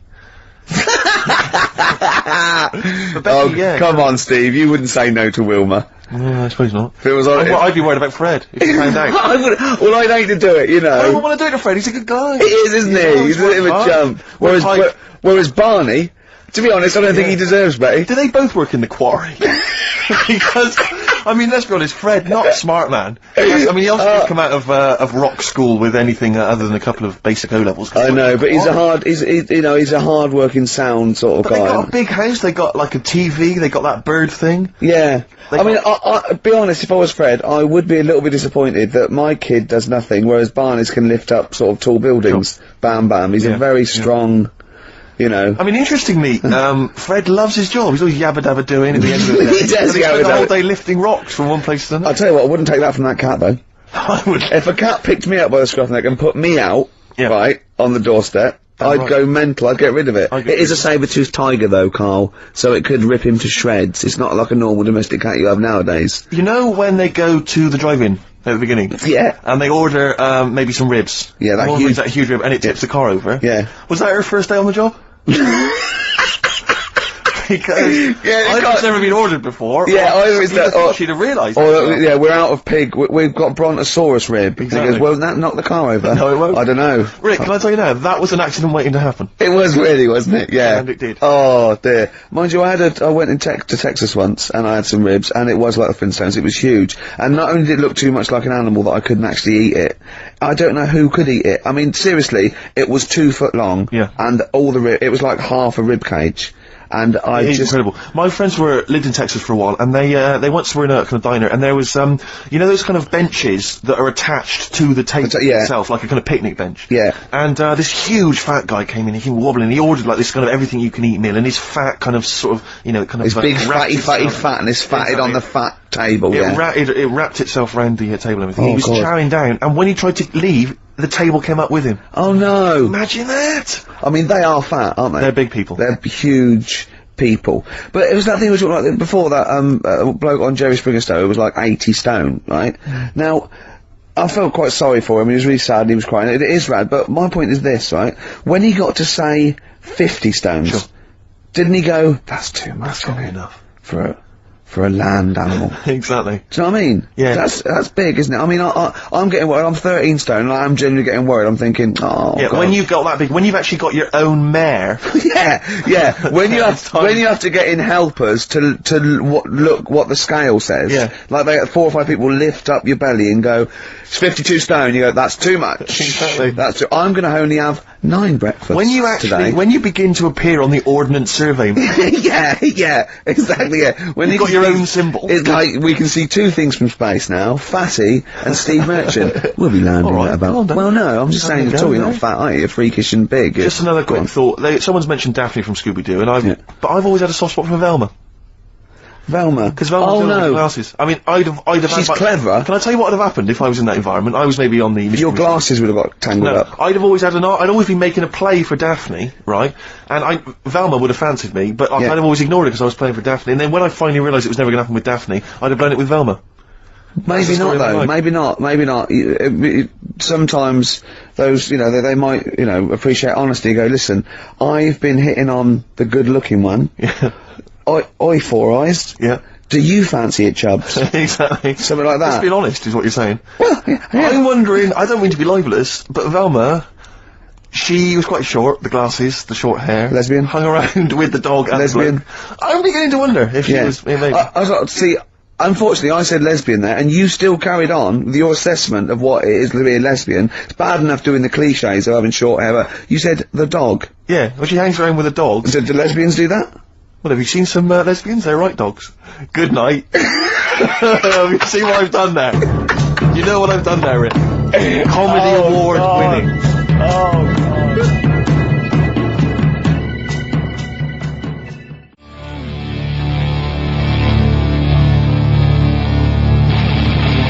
Professional. I was having a cup of tea. 100 Reasons here on XFM 104.9, just gone half 2. Ricky Gervais. Yeah, with Steve Merchant. Hi. Alright? Rick, we've got a couple of emails in here, and they're saying they enjoyed your performance over the Christmas period on a programme called 100 Greatest TV Moments. Yeah. Did you do an interview or something? What was the deal? I didn't see this. Yeah, the Office was in there, wasn't it? And I was interviewed for it. But what are they talking about with they enjoyed your performance? Come on, tell me You what know, do you? No, I don't. It's the thing that I did on Razzmatazz. Oh, is this where they found a clip? Or Yeah. No, alright, I was in a band, and we had one single out or something, and I did one TV appearance when I was about, oh god, and they showed a bit of it, about 7 seconds, me on Razzmatazz. Oh god. Razzmatazz, for those that don't remember, was like a kind of, I suppose, what was it, like a kind of Kids. CD UK of its time? Yeah, exactly, yeah. And, oh god. And it was of the time, sort of new romantic, And they showed a clip of this? I looked about 10 and about 5 stone with hair and makeup and girly clothes. My sister actually said I look like Posh Spice. Brilliant. Which is, there's a funny story about that, right? Because we were rushed and we had to do this thing, and we oh god, and we were meant to take a flight to Newcastle. And Where were you travelling from? London? yeah, but we got there, we didn't have tickets, we were told to be there, but the A&R man overslept. Right, for the record company, overslept, and it was terrible, and we were fretting, and eventually it was too late to get the plane, we missed the plane, we had to get a train, and it was really kind of fine, they were back and forth, going, yeah, if they come now, we can still do it, we're going to miss it, and this was like a big promotional thing, and we got there, and they went, oh, god, right, and I had this sort of like jumpsuit I was wearing that I'd cut off, put that on backwards. A jumpsuit? Yeah, Brilliant. I know, Is it this was what was bad. on the clip? Yeah, I had that on back to front, and there was no time, and I think I even mimed wrong at one point, and it was awful. But the funny story is this, that when we were there, we didn't have our tickets. This was at the airport? We bumped into Bucks Fizz.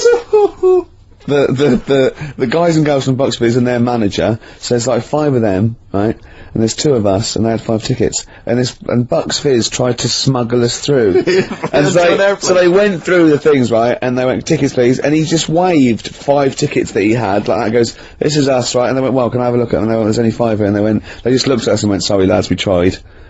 We were nearly smuggled through. By Bobby. Carol. They couldn't even with their powers, they were the height of their powers. That was like make-believe type. They'd already done making your mind up. I thought if anyone can get us through customs check, it was the Fizz. but even the Fizz What I like could though, not that get us through. reassures me, I have to say, about kind of airplane travel. You Yeah. know, in these kind of troubled times, it's Yeah. nice to know that What's even that? someone like Bucks Fizz Yeah. couldn't get, smuggle someone through. That's good, because even, the top security man went, hold on, there's 5 in the Fizz, there's 5 tickets, those 2 lads are not going through. Exactly. Yeah, that makes you more secure about air Definitely. travel now. Well, it's lovely if I'm in America, and I see 5-star, Yeah, yeah. trying to get through customs. With 2 other lads. Exactly. I think, wait a minute, what's going on there? Yeah. Wait a minute, security guy stopped him, it's fine. It's fine, yeah. You know there's only about 5 in 5-star. Oh. It's lovely to know that. Yeah. I love the fact, and did you know the Fizz previously? This was your course first not. run-in with the Fizz? No, they were doing the Taz, same as us. They were doing the old Raz, same And as us. did you recognise the Fizz and go, oh my god, that's the Fizz, let's try and sneak in with them, or did they recognise you? How did it work? They wouldn't have recognised us. Exactly, that's what I'm thinking. I love the audacity of going up to Bucks Fizz and saying, try and smuggle us in. Can you try and break aviation law for us? Now, yeah. Now it's time to make your mind up. We're going to the land of make-believe. I did that and they laughed. They went, Yeah. brilliant. Yeah. We'll get you through, lads. Yeah. Just stay tight. I was actually on top of Bobby's shoulders in a long coat. Lovely. Yeah, but Bill... Well, seriously though, I don't understand what their plan was to sneak in. like they would have gone, yep, through. It's the Fizz, let them through. yeah. Yeah. Don't bother checking the It's like, not wasn't even answering, we couldn't even get to Newcastle. Do you think Getting he a was plane wearing to your jumpsuit backwards that sort of gave it away? Well, no, but see, I didn't have it on then. I was just in civvies. I just had jeans and a t-shirt then. I didn't even have my hair gelled. I was just like cash. I then. saw it, I thought it looked alright. Did you? Did you? Well, I mean, for Then In you. a tight jumpsuit. Yeah. cheekbones. Brilliant. Yeah. Yeah. I had some cheekbones. Yeah. That was the. If anyone else saw it, or maybe they taped it let's- and they've got let's a leave clip, it now. because I'd love to see it, I missed it. Well, I'll get you one. If you have it, put it, I'll tell you what, why not create a website, and put that clip on there, on a constant loop, and then send the address in and I'll give it out, and people can check it out for themselves. Yeah, really. brilliant. Is that okay? Yeah. Cool. I'll have to lose weight now. Yeah. That film. Oh, now we come to the feature. We're carrying this over 2002 because it was such a great success. Everyone's talking about it. Do you remember I stopped my film reviews because I'm only doing films I like, and I've done all the films I like. That's where other film reviewers fail. Sure. Because they review substandard films. Exactly. My average is still 9.5 out of 10. Yeah. And no one's beaten that. Not Barry Norman, not Jonathan Ross. No one's got an average of 9.5 out of 10 for the true. films they reviewed. So I'm keeping it there. I don't want to drop my standards. However, that film sounds good. This is where I pick a classic track from a film that I might not have seen, right? But I like the song, I might go and see the film. This is, Almost Famous. The film was almost famous. I not a haven't great seen film. it. I haven't seen it, right? But a song, now don't panic, listen without prejudice. This is Elton John, but it's when he was good, okay?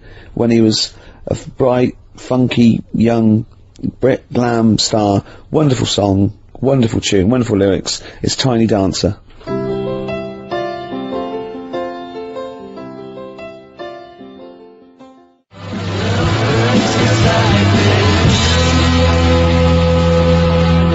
Love Burns, Black Rebel Motorcycle Club there, Steve. What's about it? That's it, isn't it? We've had some laughs, haven't we? We've learned as well, we've been educated as ever. Yeah, past ears, all that. We've got baguette information. We've had features such as That Film Sounds Good, Exactly. Song for Song the that lovers. I like. Song for the Lovers, Song for the Ladies. Song for the Ladies coming up very shortly.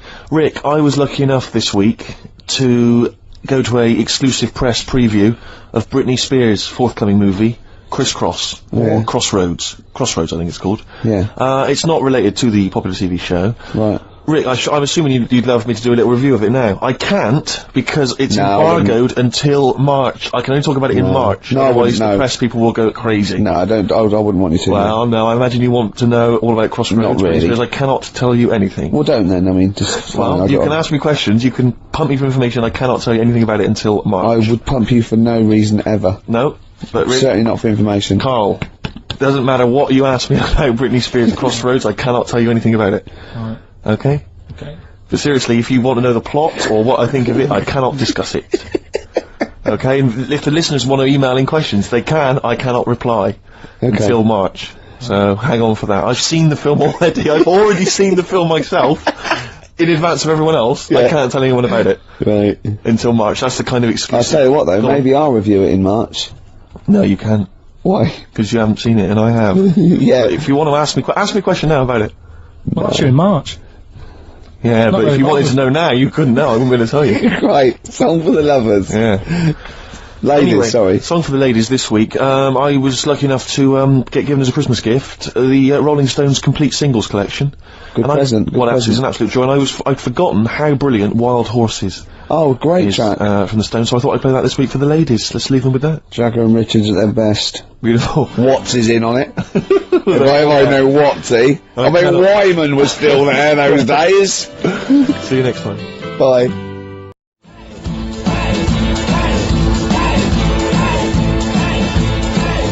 XFM 104.9, kicking off there with the Dandy Warhol Steve. Sure.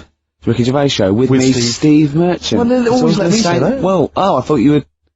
What? Well, 1:05, isn't it? Already an error has occurred. Yeah, Shame, 'cause yeah. it could have been slick. But Steve, we've got some great music. got some I'm really- on a bit of a soul tip this week, Are to be you honest. really? Yeah, I was a bit of a folky last week, but you know, you got stuff from like early Bowie, some Stevie Wonder, a little bit of Groove Armada. We've got the classics. We've got Coldplay. We got Blur. We got Ash. Sure, We haven't planned anything for the show. I haven't Got planned nothing, any- have you? You're No, just reading the list a of songs list there. of songs that I Thinking might that play. will fill up some time. Oh, no. Anything interesting happened to you over the week?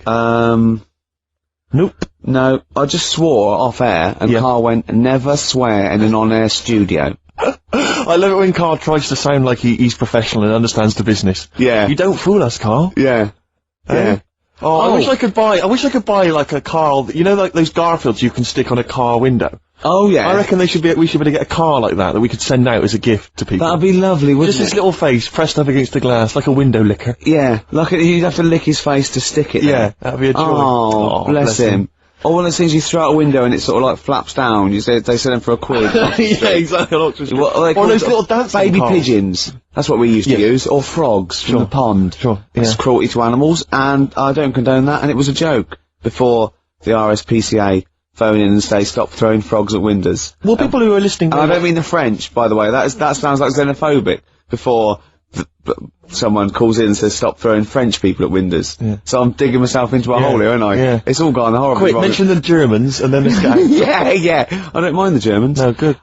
Carl, I was just saying, I wonder if people know what Carl looks like in the wide world. Is there any reason why they should have you ever featured sort of- on anything, or... he's like Moby. He looks like Moby. He does look like Moby. Yeah, that's what Yeah. it does. Does that help? Is that a compliment?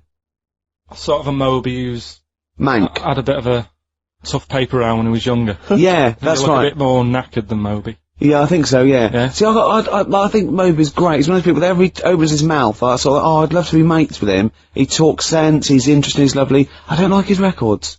There's nothing I can do about that. If I ever become top mates with him, and after about a few years of us like driving around and having a party, I'll go, Moby, I've never liked anything you've ever done.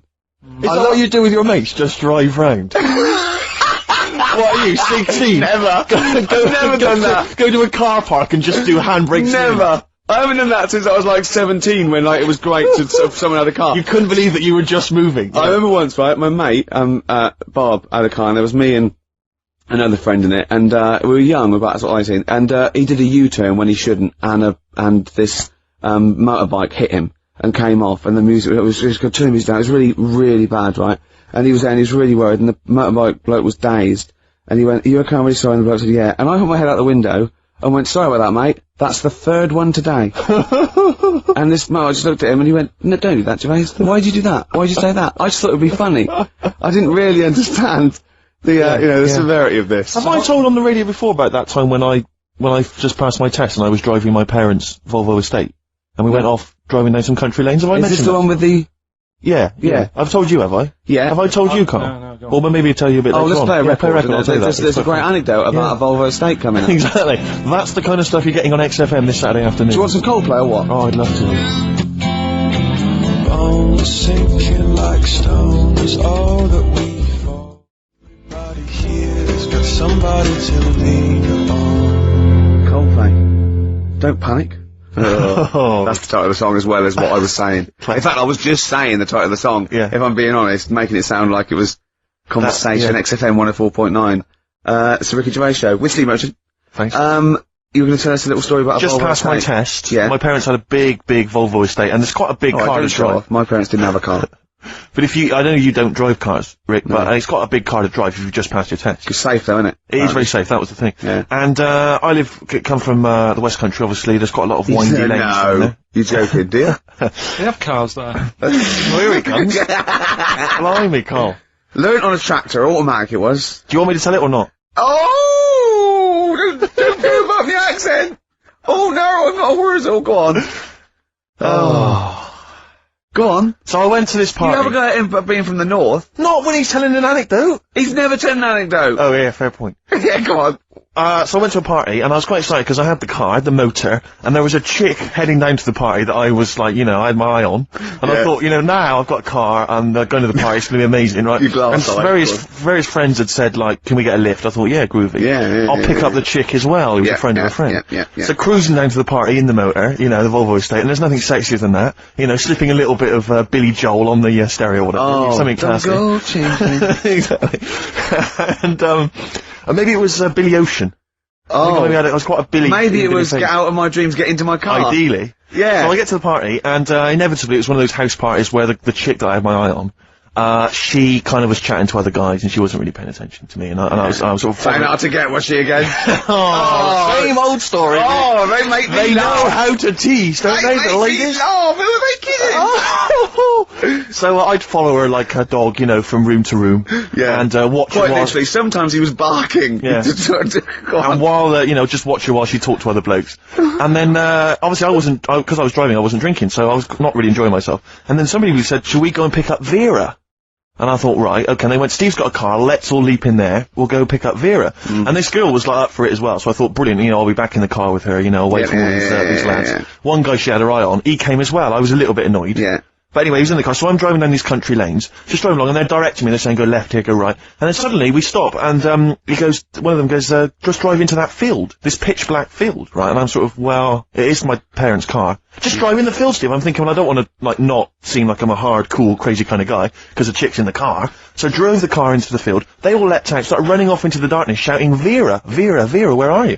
So I'm just sort of sat there in the car, waiting, Wasn't Vera Lynn, was it? Because she likes to hide in fields. Bizarrely, it wasn't. Right. It was just, I was just left in the car on my own with Billy Ocean, and suddenly, out of the darkness, they come back holding a Vietnamese pot-bellied pig that they had stole from a nearby farm, and they knew that the pig was called Vera because someone knew the farmer or something.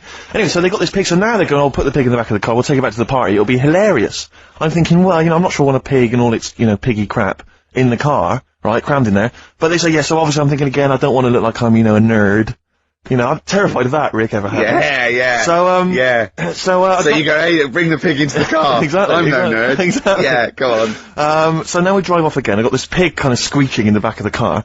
And, they say, stop again, let's do some cow tipping. And they do that old thing, about the fact because cows sleep standing up, don't they? So you can push a cow over and stuff. Yeah. So they're having a wild time, hilarious. So this time, now we get to a sort of dead end in the road, and they say, well, turn around, let's go back to the party. And I'm thinking, fine. Try and do a 3-point turn in this very narrow country lane, right? Get the Volvo estate wedged horizontally across the road.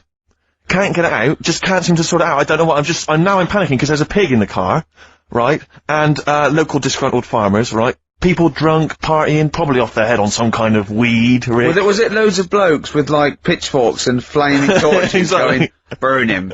He's playing with our pig. Exactly that. And so that, I was so terrified that all I could think was they're gonna have to send a helicopter to lower a magnet onto the top of the car to lift the car up and put it the right way round. You used to read a lot of comics, didn't you? Yeah. Yeah. So, do you know what I started doing? What? Crying. Did you really? Yeah. Why? So started crying, just very slightly, started getting upset. And the other guy that the girl fancied, he had to get into the driving seat and sort it out for me by slowly edging forward So and that's the backwards. worst bit of the whole story. Yeah, edging slowly back and forwards. He just sorted it out, just slowly worked the car back round, and then we were off. You're just gently weeping. Just gently where weeping in the back. The bloke had just taken the bird that you saw from a distance. Exactly. That was basically your wife in your head by then. Oh, yeah. Wasn't it? I can't We were believe it. happily married with a pig for a child. Don't joke, that could happen. I know. The pigs come, if you like. Sorry? What did you say? What did you say? What did you say? When you do what, Carl? What? What? What did you say? No, what did you say? Because I don't want to have to go to the radio authority again. What did you say then? just remember. We are going out live, Carl. Yeah, remember Tom Binns, right? What did you say? What I'm saying is, why were they shouting Vera? Because pigs don't come to the name, do they? Hey? I don't know the ins and outs of pig, you know, how to lure a pig into your trap. Can I just tell you some very, very interesting things about pigs? Please do. Right. One, everyone knows they have a corkscrew-shaped penis, right? Yeah, A corkscrew-shaped Yeah. penis. That's the tail, isn't it? Two, they can't look up. They can't put their head back and look up, right? Three, they can have a 30-minute orgasm. Rick, is it only pigs that have got a corkscrew-shaped penis? No, and landlords. Okay. Very handy. Here's one for you. Go on. Like insect facts and stuff. Go on. If a man was a flea, You could jump over St Paul's Cathedral. no, What? wrong. It's gone up now. It's the big wheel. The big wheel. It's the Millennium Gone up Wheel. now. It's gone up now. Play a record. You're the best.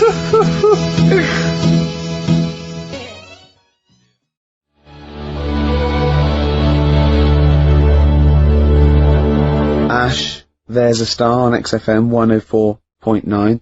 Now, Steve. Yes. Carl text messaged me in the week, very excited, because he just watched a programme that proved me and you were stupid. Remember when we sort of championed the anti-supernatural? Yes. Skeptical view. We're just absolutely skeptical about things like that. We're atheists, we don't believe in ghosts, anything like that, anything supernatural. We're followers of James Randi, a genius of our times, but Carl saw something that proved us wrong. I'd like Carl to tell you what this proof was, what he saw on, and look at him. Go on then. It was on Wednesday night. Yeah. I was watching. You see, the problem is I didn't get the full story, so you could pick holes out of it. Sure. But I was Unlike your usual investigations into the supernatural. Which are It was called, can I just say what the programme's called? Mr. Exorcist. Oh, brilliant. So Sounds like an academic work to me. the bit that I caught, I just flicked it over, stopped seeing what's on the telly, and I thought, oh, Exorcist, I've seen it, but there's nothing else, and I watch it, and then I realised it wasn't the same thing. Yeah. I thought, oh, I'll have a bit of this. And there was an old woman and a daughter, and as far as I was aware, the bit I picked up on, they were saying, oh, you know, it's dreadful, and unless you've been through it, you know, you've had ghosts in your house and that, you really don't know what it's like. Yeah, sure. And the main thing that seemed to be getting them down was the fact that the budgie was getting stressed. The budgie was getting stressed. Because animals can sense the other side, can't Okay. they? Can they? Yeah. Okay. So, And how was that manifesting itself? You didn't know. What was the budgie doing? I think it just wasn't happy. Right. Did it explain that to people, or No, how you did know, it express that? budgies are known for being chirpy, aren't they? I said it And wasn't chirping. You know, it normally swings on its little perch and that. And It's just depressed because it was Right. possessed. It was just sat around in its pajamas. so No, come on, So- Steve, so- come on, Steve, you're making this a mockery. So the budgie was depressed because he could sense the ghost. yeah, and Yeah. then Yeah, this yeah, this guy, this Mr. Exorcist came round. Was that his name? Yeah. Okay. Was he a priest or something? Yeah, he might have been. Yeah. Like I picked Did up he on have like a black coat with a little white collar? That's usually the... He had his coat on, so you couldn't tell. No, I'm sure. Okay. But so he came round and he sort of did his thing, Yeah. and then And was he next trying? shot, Was he trying to exorcise the budgie? No, the the ghost. house. Right. The I house, see. It yeah. wasn't that the budgie had a demon or clearing the anything. house No. out. Okay. No, this So- wasn't a possession, was it? This was a straightforward... It wasn't a poltergeist or anything, it was just a...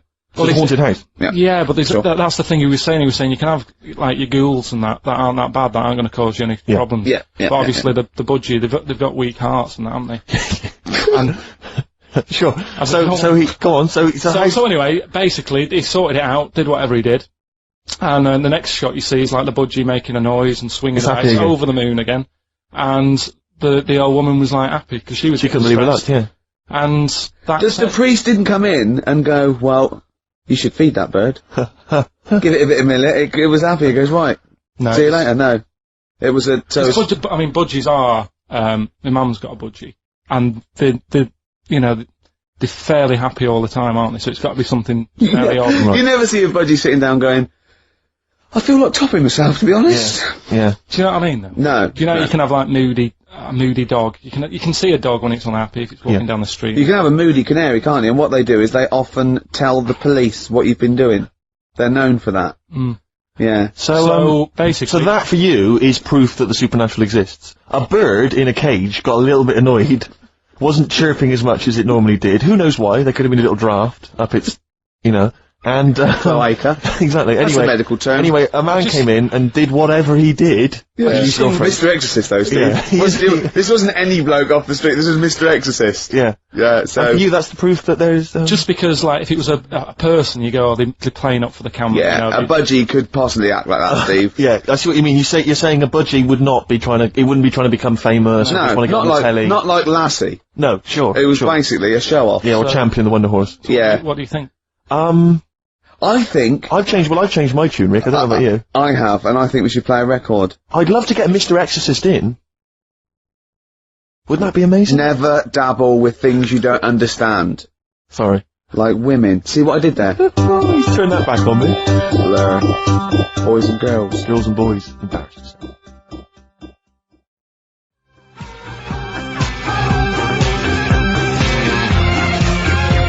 Blur. Girls and boys there, Steve, on XFM 104.9. So, it's not so bad, really, because we didn't plan the thing, No. We've proved the supernatural. We were wrong about that. Well, just one other question. Was there anything else in this woman's house that led her to believe that there were ghosts, or was it just the fact that, Tweety, or whatever his name was, wasn't chirping? You see, this is the problem. I was watching UK Style. I was watching something on that. What we wasn't on that? It was, it's not changing rooms. It's like that, but cheaper. Quite seriously, right? You might be the most interesting man in the world.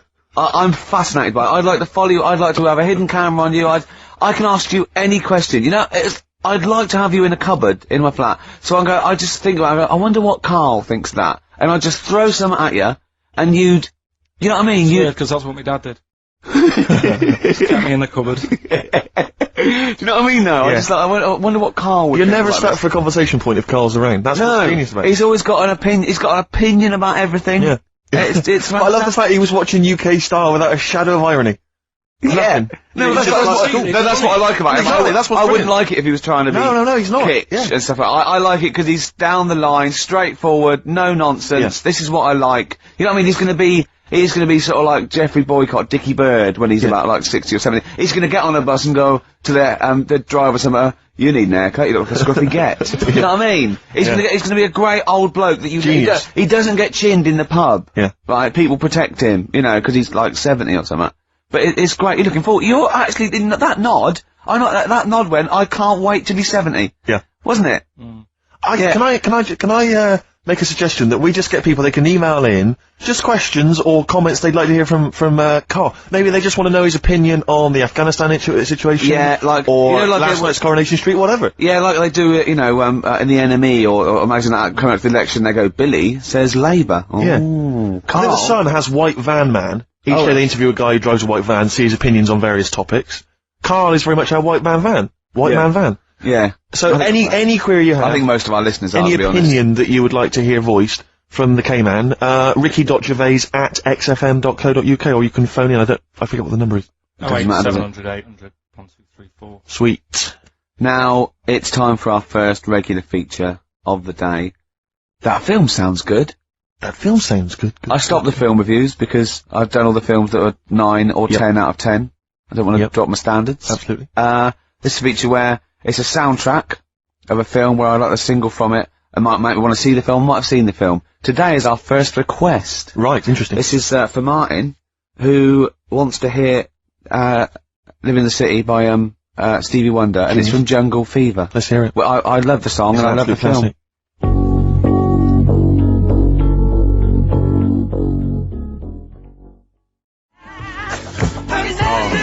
Living for the City. Genius.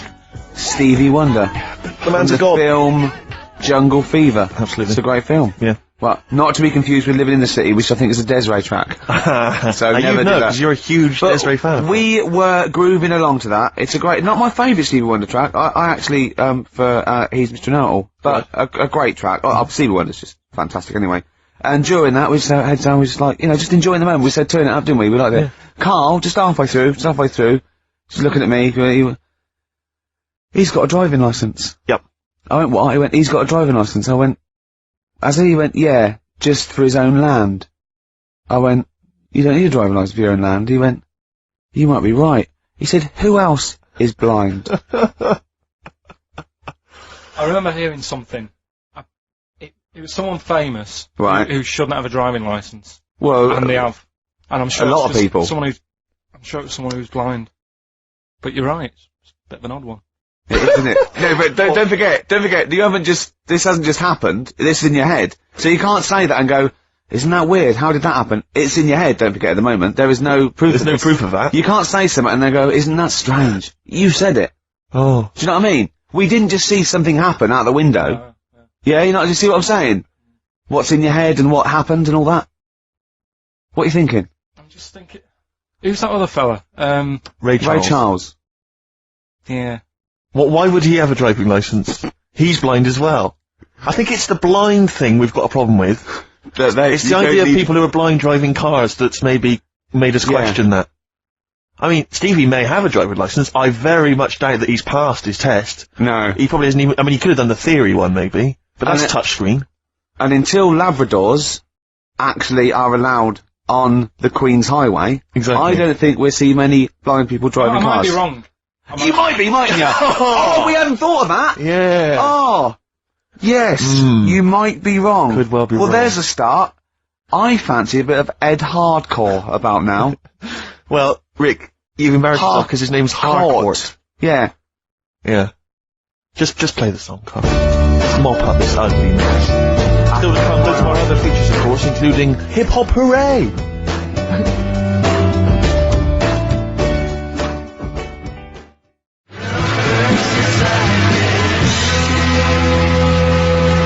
Black Rebel Motorcycle Club and Love Burns, XFM 104.9. I'm Ricky Gervais. My name's Steve Merchant. Carl, what's your name? Press the buttons. That's it. Carl, I pressed the button. Yeah! Oh, bless him. He's People are loving the K-Man, aren't they? They are, people are saying they love him. He's just, He is, he's I think we've created a whole new Will McDonald. I like to think so. Yeah. Carl! Or Gordon the Gopher. I used to have a show in Manchester. You Did used ya? to host a show? Yeah, overnight. What kind of things was it? What kind of stuff? What sort of tip were you on? Phone-ins and stuff. Yeah, yeah. You did a phone-in? Not a proper one. What did people phone in about? No, they didn't. That was what's the problem. There was no phones. Go on. No, just, you know, how things were going and that. Problems. Were you like an agony uncle? Kind of. That's amazing. Imagine that. Imagine sending someone to Carl. You got problems? Is it delicate? We'll go to Karl Pilkington. Hang on, looks like maybe there's some questions. Oh, we've got, coming I've in. got a few questions here. What's the one, what's Carl's view on... Carl, what do you make of nudism? Who's that from? Let me just check who that's from. Sort of a time and a place for it. That's from, it's very difficult to tell. That's great, you see. There's a time and a place for it. That is just brilliant. That is Dickie Bird. That's that sort of northern, confident soundbite. What do you think of nudism? Time and a place for it. There's a time and a place Would you for do it. it, Steve? Would I do nudism? Yeah. He's not allowed. Not again. No, Yeah. It's not nice, is it, really? No, it's not with Steve. He's not allowed on any National Trust land doing it because he's caused the death of millions of starlings. That's true. There was something on BBC Choice the other night. It's a really short show. I haven't seen it before. Yeah. Like an odd It's court not. thing. It's not a bloke eating cup of soup and then another short show like maybe someone cleaning their teeth with Colgate and then a really short show. What was it called? No, what it was about this old fella who he's into nudism, and he was saying he's done all right. Does he out play of it. volleyball a lot? He said he's done all right out of it because there's not many blokes who are willing to go nude for modelling and that, and he's about 70, so it's not. Is there much cry for that, do you think? Is there much demand for a He's doing 70-year-old all right. nudes? He's doing all right for it. Sure. Good. that's good. And the odd thing was, you see, He had a corkscrew penis. he was just like walking around on a main road in like a In the bar. seaside town, and Right. yeah, and cars with. See, that's not nudism, is it? That's mental illness. Yeah, he's just a bit dear. Yeah. Yeah. Yeah. So Yeah, I tell you, one of your favourite programmes, isn't one of your favourite ones just that one with the hot air balloon? And it's Yeah, you adventures. love that, don't It just you? goes, it's like Oh, in you love Sydney, that. sometimes then it's at a carnival. His favourite programme when he was little, he used to watch it for hours, was that little girl by a blackboard with two toys. Yeah. He used to love You that, didn't enjoyed you? that, didn't you? right, listen. Here's something else I learnt in the week, and we can use this if you want to give away the Incubus tickets. Go on. There's a Oh, I program. must know there's some tickets to give away later. I'll tell you what it is later. Go on. Who? I don't know. We're gonna save it. It's a surprise. Go on, Carl. Have I ruined it? No, go on. Crack on, mate, crack on. Yeah. There was a program about the body. Sure. And what is it, right? Barbie doll. Why couldn't that be real?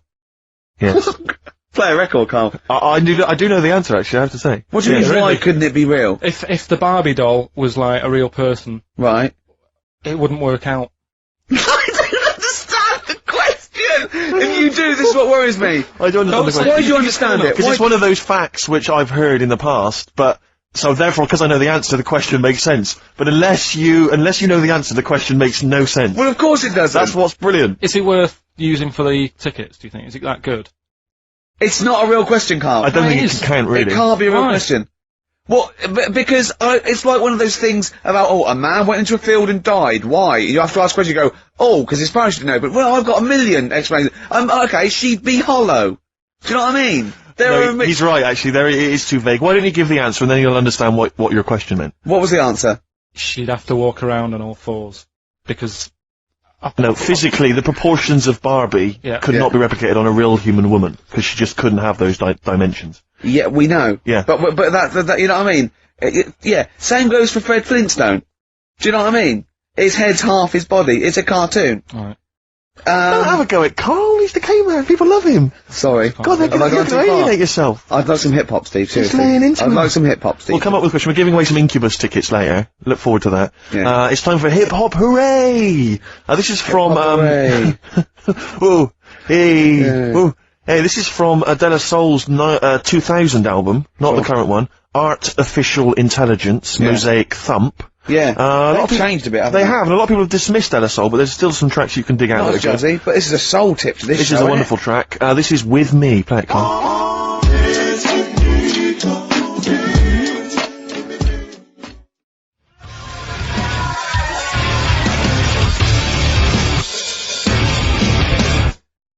Alive. POD or pod, Absolutely. as I call them. Yep. On XFM 104.9, a bit of rock. Who are you? I'm Ricky Gervais.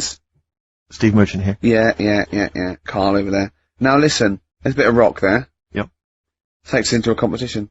We Okay. got Incubus tickets to give away. Incubus, you say? Now, I like Incubus. Okay. I mean, for what they are, but, you know, I'm a bit worried about all this crossover, this new metal, and these people coming out that are a bit like Pearl Jam, and a bit, all this sort of, I'm not too sure about it. I'm still not convinced, but Incubus have got a bit of style about them. Well, you know, the competition we just ran there, the phone in, ask Carl and thing, people were phoning up, one person said, what do you think about new metal? Carl just quick as fast went, I hate it. Exactly. And he threw a question right back at them and went, do you listen to that in the morning? She went, yeah. He went, wow, you see, in the morning I like Ash. In the evening, I might listen to, I think he said Magic FM. Yeah. Yeah. But I love the fact that he is now, we've put him on a pedal, he's happy with his own opinions. Before he was like, don't know. And now he wants to tell the world. He'll be down Hyde Park Corner tomorrow, won't he? And they're going, right, who wants to know what I think about, I don't know, At 2 o'clock, I will listen to the Human League. Today at 4:13 I had one apple and listened to Primal Scream. Thank you. No, you're a great bloke, Carl. We better stop now because, you know, we're going to make you into the new There'll Gervais be fake more if from we're not Carl next. careful. This is a very last question that this is Jim, he's emailed in, he says, does Carl think that that Waterworld, Mad Max, Judge Dredd or similar films present an accurate portrayal of what a post-apocalyptic world might be like? How do you imagine what the world would be, Carl, I when haven't seen the any bomb of is them, so gone? I've got no comment. You've got no Okay, comment? okay, let's forget the films. What do you think the world might be like if there was, say, a nuclear war and we had to survive underground for a while till all the, waste went away and we could come out and we could eat fruit again and, it was all weird and we had to start from scratch? I'd rather die. Okay. Okay. All right. You?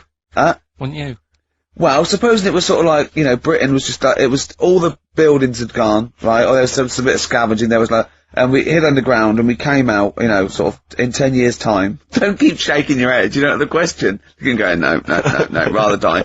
And it's fine, you lived on tin fruit for a few years, right? Then you had to come up and start again, you had to find other civilizations.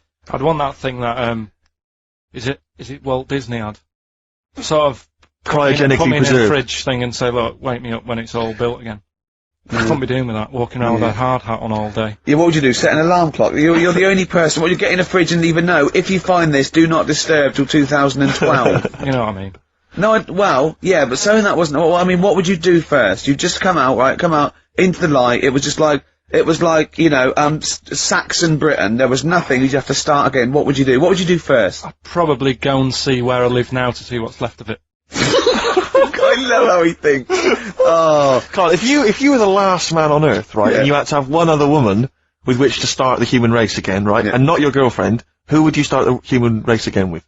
Which person would you want to? Bear in mind, it's not just like the fact that you've got to have kids. They've got to be able to provide something in this world. They've got to be leaders, and they might be all melted. And exactly. So their beauty they've just got one good eye, but now they can tell what you're thinking because of radiation. Yeah.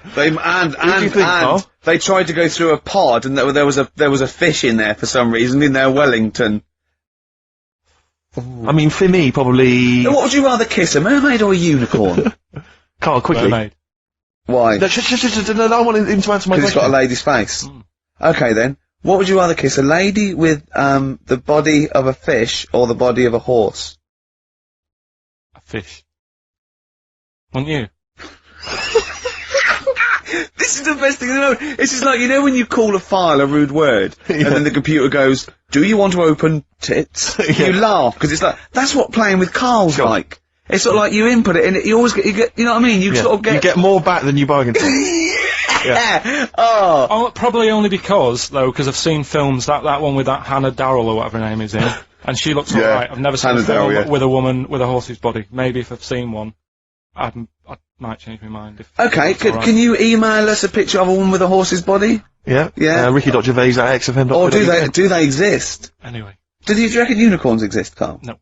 Let's play another song then, because I think we were going to give away some Incubus tickets. We seem to have got sidetracked. Okay. Well, I'd like to play my song For the Lovers. I'm not ashamed of this. It's an early Bowie track. It's his sort of, you know, version of soul. It's off the Young Americans album, and it's a beautiful song called Can You Hear Me?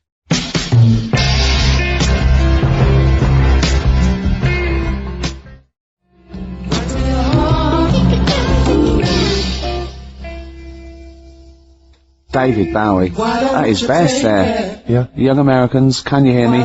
You said it when the record was on, Steve. You're not going to hear this sort of eclectic mix of music anywhere. Anywhere else, Rick? We go from hip-hop to soul, to hip-hop and soul, to soul-y type hip-hop. And then some soul-y hip-hop, hop. And Ash. And the joy of it is, Rick, that if people are open-minded enough and broad-minded enough, as I hope our listeners are, they're going to be loving this. And we played Early Outen last week. We didn't care, Ty. We don't care what he's done since or what he's like now. We're not interested in reputation. I don't judge. You know what I mean? If they do a good track, then let's play that track. I am not interested in what people think's cool. No, obviously. No, I'm interested in what people think is good, Rick. Yeah. All right? No, I'm interested in what we think is good, I Steve. don't care about what women think is traditionally handsome. No. I play by my own rules. Yeah, exactly. You do, don't you? Yes. Yeah. Okay. You're not in it for their amusement. I'm not in this game for anyone's amusement. No. Obviously not. Jeez, all these women with the, I want to be able to have a conversation. Yeah. I want to have an orgasm. Exactly. Hello. Yeah. Now, that was, David Bowie there. We've played some great tracks here, but we've got more to come, haven't we? We have indeed, yes. Plenty more to come, Rick, but we're going to give those Incubus tickets away. We've got a competition. Now, we were talking about, people keeping an open mind. Now, our listeners have got open minds. They're like, they're not only open, they're blank. Yeah.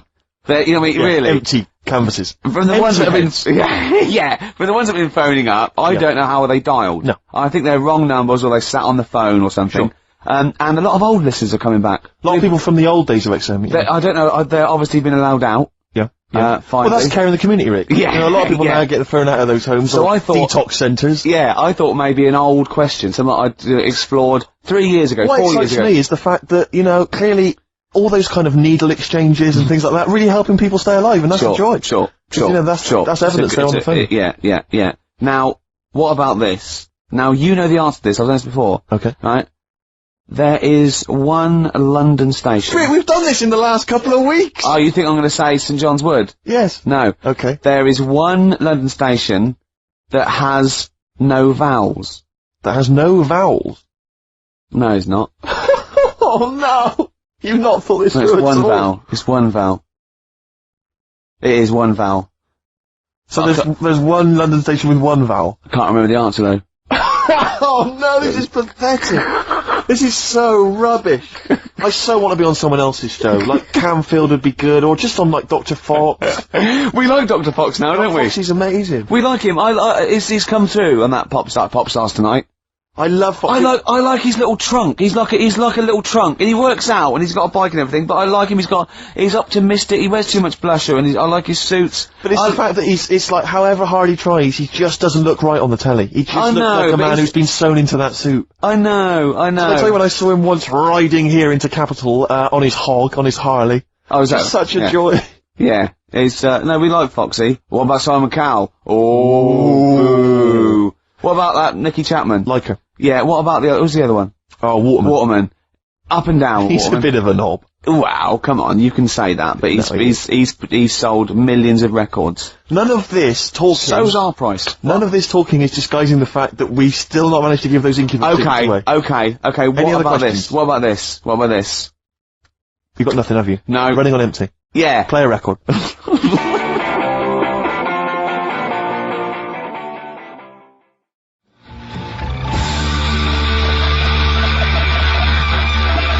Highs there on XFM 104.9. Right, we've got a competition question. Steve's come up with it at the last minute. This is just to check if you are a regular listener of the show. Yeah, we would like to reward loyalty. Exactly, absolutely. So, last week on the show, Ricky described a story that happened to him, back in the 80s when he was making his TV appearance on Razzmatazz with his band. And he had to fly out, was it to Newcastle? Yeah. And, he tried to get on a plane, and a pop act of the 80s tried to help Ricky sneak aboard an aeroplane. But failed. But they failed to do it. At the height of their powers. And they were at the height of their powers. What was the name of that outfit? Should we put them on the line? Absolutely, let's hear it. Well, There's the people there already. This is to win Incubus tickets. Please do not be mental. Don't be mental or swear or say anything libelous or nasty. Yeah. Just be nice. You won't win if you're not. Go on. Hello? Hi, who's that? Oh, I've got my headphones on, haven't I? Put your headphones on, Rick. I'll just keep her talking. Oh, no. Hey, how's it going? Hello? Okay, hello. Hi there. What's your name? Lindsay. Lindsay, where are you calling from? Clapham Junction. And do you know the answer? I do. Okay. Is it Bucks Fizz? It was indeed Bucks Fizz. It was the Fizz. It was indeed the Fizz. Well, do you like Incubus? Yeah. Right. Right. Oh, yeah, you see, if I was interrogating you, I'd go, you hesitated. Yeah. There's so many people phoning up who are desperate for these Incubus tickets. Please don't make They us are give them to rightfully, you. no, to be fair, they're rightfully yours. Right, I tell you what, I'll have a t-shirt if you give them the tickets. Okay, is that just any old t-shirt, or... No. Can we send her a t-shirt? Carl's nodding. I think we can send you a t-shirt. Right, we'll get you a t-shirt. How are you gonna do that then, Carl? Because you've got to take her name and everything now. You keep talking a minute. Yeah. This is pathetic. This wouldn't amazing, happen with Dr. Fox. He'd have it all Foxy wouldn't do this. Can I say as well, there's a bank, there's a train station with one vowel. Yeah, but there's loads on there. He hasn't thought it through. No. Bo as well. There's many. Listen, Carl, take a note of her number. It can't have been that. I can't remember it. What was it? I remember I tried it the last time I tried it. This is a shambles. And I couldn't work out. Then there was wrong answers. I remember Aldwych came up. Maybe it's Aldwych. What's Carl doing now? Who's he talking to? I don't know, he's talking to her, but what? Look, quick, let's think of something. Come on. Hello, are you still on this line? No, he's picked up the phone now. So what am I doing? Shit, we're giving away, we're letting people behind the curtain. Let's keep up this veneer of professionalism. This is so rubbish. Come on, no, don't draw attention to it. Okay, alright. Let's just talk and make Steve, what are you doing tonight? Looking forward to Pop Stars? I'm looking forward to a lot. Who do you want to win? I'm glad you've asked, Rick. I'd love to see Darius have a bit of success, but I don't think it's going to happen. I think, it's probably going to be the Stutterer. I think it is going to be, Gareth. He has a name there, Steve. I think it's going to be Gareth, yeah. Apparently in the polls in the week he's getting twice. We're back, don't we? Okay. Alright, Carl, right, okay, so she's getting a t-shirt, is she? Lovely. Right, who's that on the line? Next contestant. Hello? This is amazing. An error. I mean, we couldn't do this worse. Go on. Exactly. Hello? Hello. Hello, Hi. who's that? It's Dan. Dan, hello Dan. Danny. All So, right, mate. do you want to go to Incubus? I'd love to, man. Okay. Hold on, this is pointless, because he's just heard the last... he's heard the answer. Yeah, it's definitely Bucks Fizz. This is mad. We didn't think this through. No, but let's be honest, he wouldn't have been on the line if he didn't know the answer. Are you cheating? No. Dan, he said he's not cheating. This is fail-safe. That's fail This is our rigorous... I can't believe this. Dan, you're going to Incubus. Oh, cheers, man. Well That's done. blinding. Well done. Oh. Nice one. Thanks for listening. Cheers. Carl, what do we have to do? Do we just hang up, or what happens? No, you play a song and... Play a song, then. You've got his details. Yeah. Oh, Play God. it. Just what is it that you want to do? We want to be free. We want to be free to do what we want to do.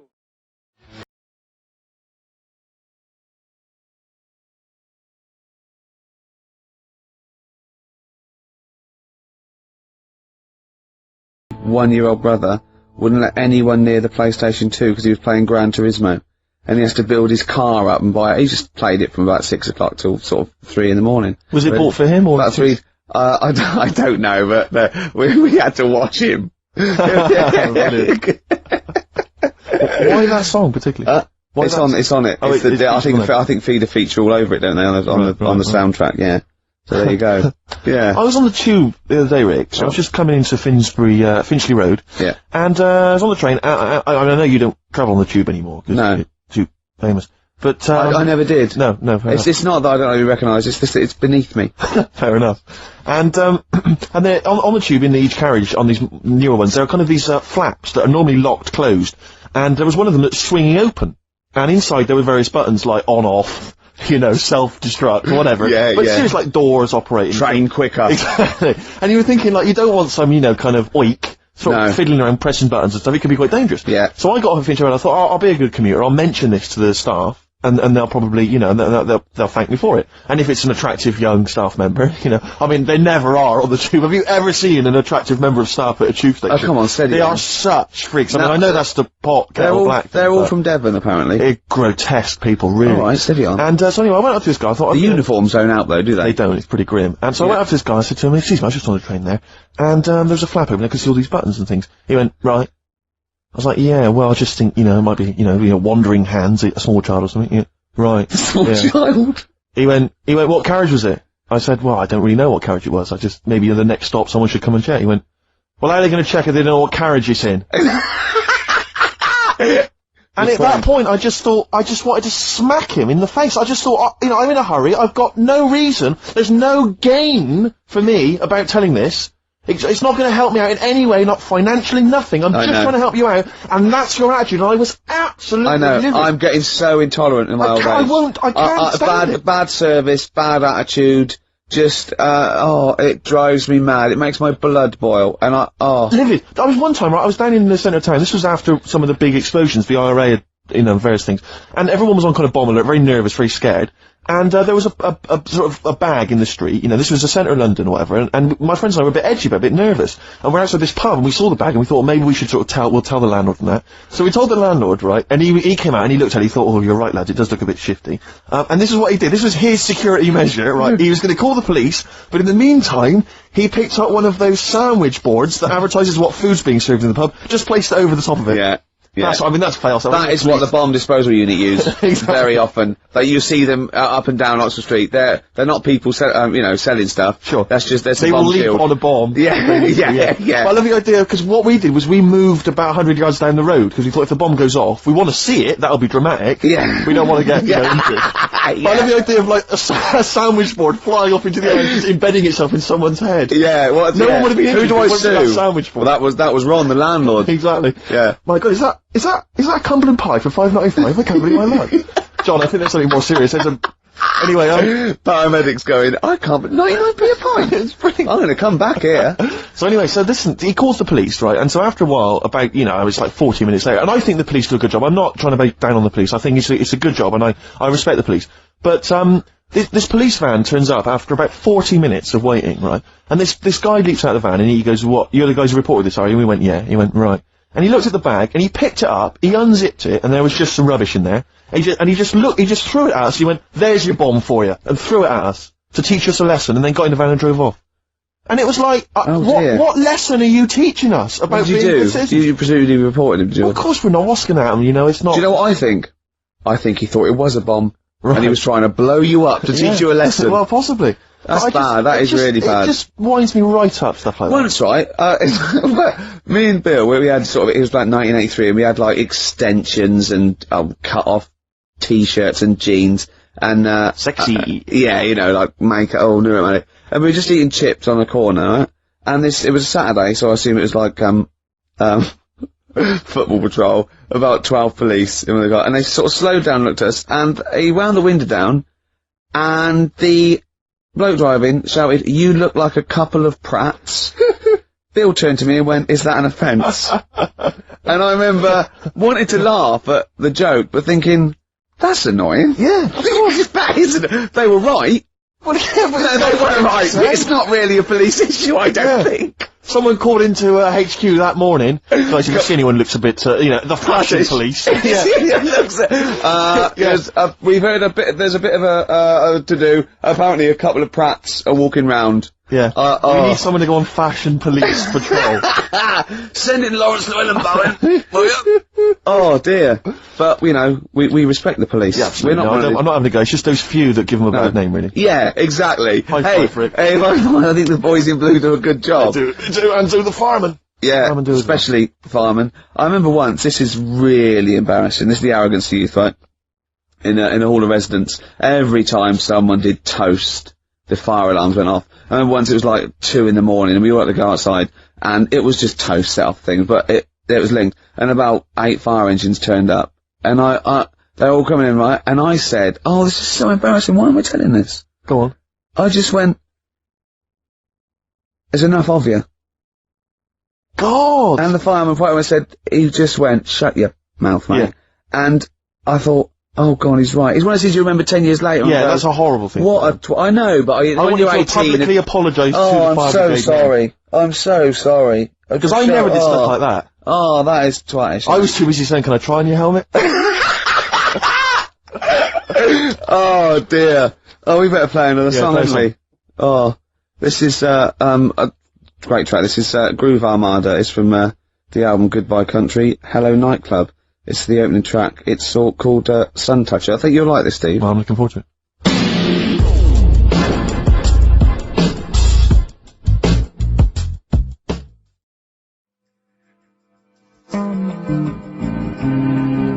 Groove Armada there, and Sun Toucher. Do you like that? I didn't mind it, actually. I didn't realise you were a Groove Armada dance music fan. Well, no, Jane played that with me today. I knew that before, but I loved it immediately. Oh, it's great. It's like a soundtrack mixed with a little bit of Sure. hip hop, and it's all like a big mix. Big isn't melting it? pot. Yeah.